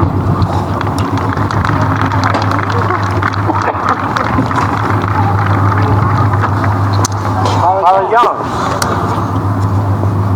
Carol Adams is honoring her sister, Marilyn Beebe. Some of you may remember she was the principal secretary from 1977 through 1988. In 2003, she was diagnosed with uterine cancer. After surgery and treatment, she is a cancer survivor. Sadly, her younger sister died from cancer in 2006. Marilyn is the best sister anyone can ask for, and I love her more than I can say.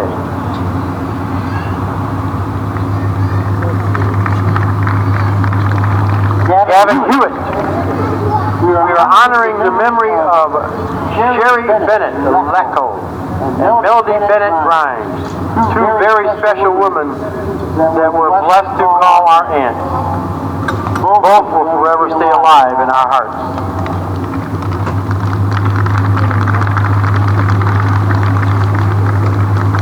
Josh Robinson, number 38.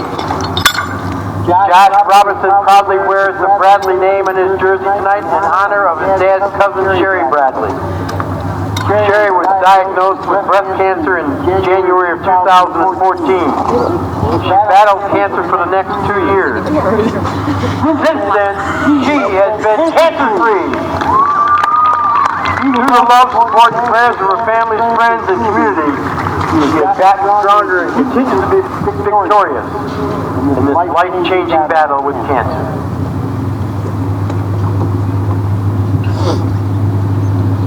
William Bill Nathan arrived in Boyne City 22 years ago as a transplant. When he went to see his Heavenly Father on April 23rd, 2019, passing from mesothelioma cancer, he left as a friend to many in Boyne City. Bill was a man with a white hair, big smile, handshake, or hug who greeted you at Stackus Funeral Home. His favorite job of a lifetime. Bill was someone who cared about people and was always willing to help you during a difficult time in your life.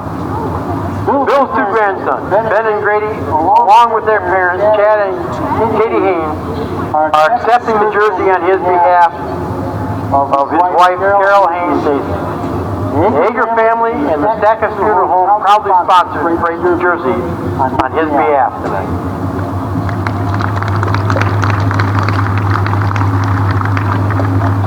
Number 51, Lime Chap. Lime jersey is sponsored by Susan Rosar. She would like to honor all who are impacted by breast cancer, females, males, even if you are old or young, as a reminder that all could get this disease. Band member Caitlin Shepard. We love you and miss you, Papa. Prayers for all those who are fighting cancer. Give them the hope and the courage they need each day. Comfort them in pain and bless them in healing. Strength to their family, friends, and caregivers.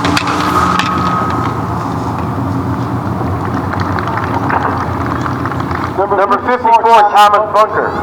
David Bunker Sr., grandfather of Thomas Bunker, lost his battle with cancer on September 16, 2017. There was a brief and grueling battle, but he fought with the strength of 10 armies. Grandpa Bunker is missed dearly by all. With his resilient, rugged work ethic, and fabulous sense of humor, will live for our hearts and in our hearts forever.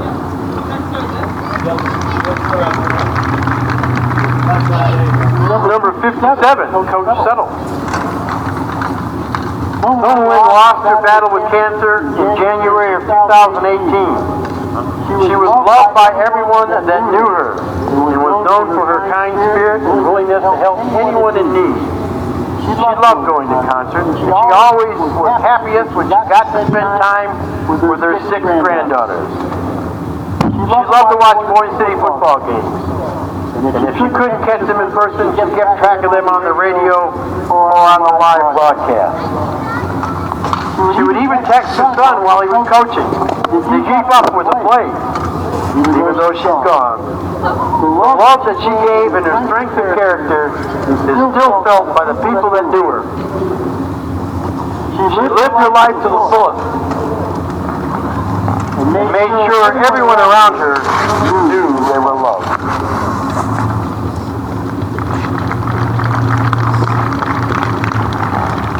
Thank you, Grandpa Carroll. This is Landon Carroll, number 58. For teaching us life is 10% what happens to us and 90% how we react to it. Also, to be never ashamed of a scar.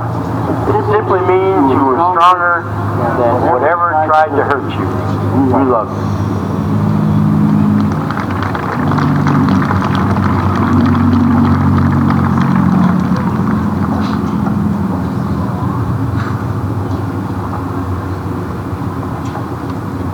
Number 59, Nick Town. Michelle Dick Allen's grandfather, was also known as Big Al, and came to the United States from Lebanon in 1957 and was a proud naturalized citizen of America. He was known for his large handlebar mustache. He was a lifelong fan of the Detroit Lions and loved the United States of America. He was the oldest son of 13 and brought his entire family to America, settling in Detroit and Farmington Hills. He was a proud father and grandfather and a successful businessman running businesses in the Detroit area and in San Diego, California. He died in 1996 at age 62 from lymphoma. We still think of him when the Lions lose or make a bad play and remember how mad he would get at his Lions. Some things don't change.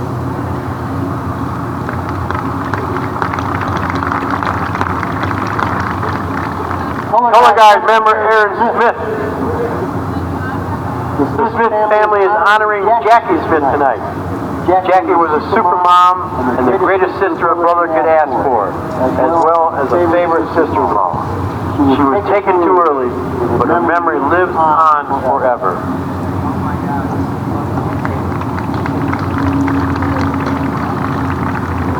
Number 61, Milton Grubaugh. A great mother, wife, Mima, who showed us how to fight when she was diagnosed. She does everything wholeheartedly. We love and appreciate you and everything you do for the family. Love the Grubaugh family.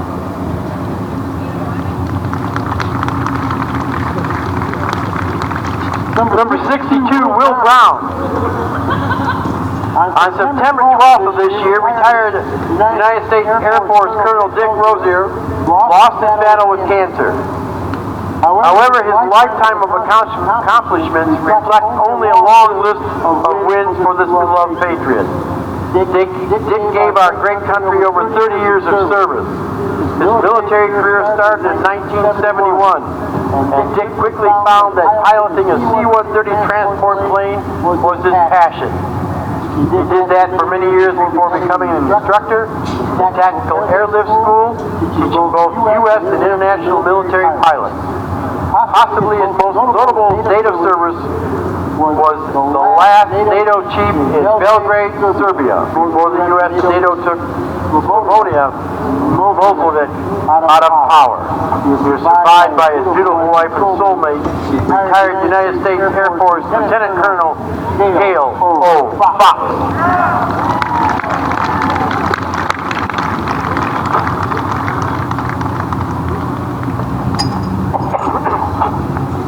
Number 63, Blake Root. Blake is wearing number 63 tonight in honor of his grandmother, Amir. Kathleen fought ovarian cancer and is currently cancer-free. The battle against cancer did not dull her sense of humor or zest for life. Grandma Katie is here tonight to accept her jersey, proudly reading it.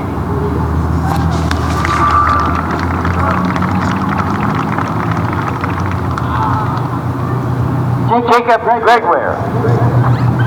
John was the father of Bella and Charlie, who lost their life to cancer at age 34.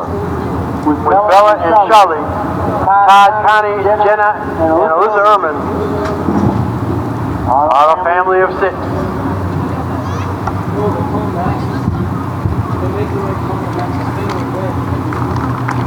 Band member TJ Mott. TJ is honoring our Boyne City Cancer Crusader volunteers who work tirelessly to support individuals and families impacted by cancer. All of tonight's proceeds will go directly to the Crusaders, who offer emotional, physical, and financial support to those in need. Thank you, Crusaders.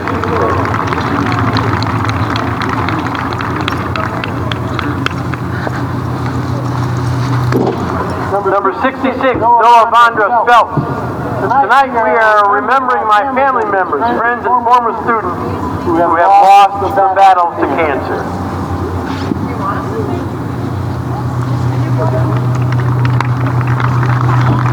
Number 71, Caden Reynolds. Caden is proud to wear his jersey in honor of Brad Bybee. Brad was a wonderful husband, father, and friend whose spirit is with us every day. This jersey is sponsored with Loving Memories by Aaron and Piper.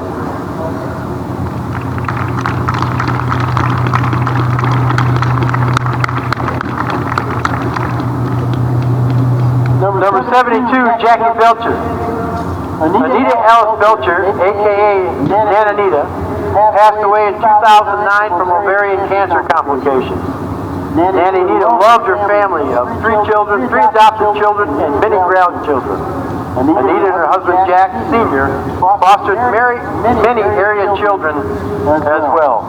She will always be remembered as a pillar of strength, love, and faith. Her grandson Jackie Jr. proudly wears her name tonight in honor and in her loving memory.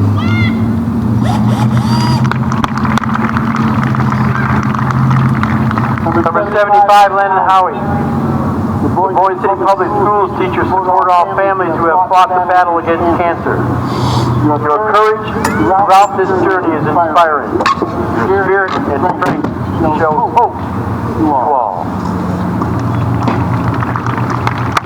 Ladies and gentlemen, this concludes our Crusaders Against Cancer ceremony. Thank you to the many individuals who sponsored jerseys tonight. The proceeds from tonight's event will support our local Cancer Crusaders organization. Their mission is to help ease the burden that cancer may bring, whether it be emotional, physically, or financial. Our Boyne community appreciates all that you do. Amen. Let's see it.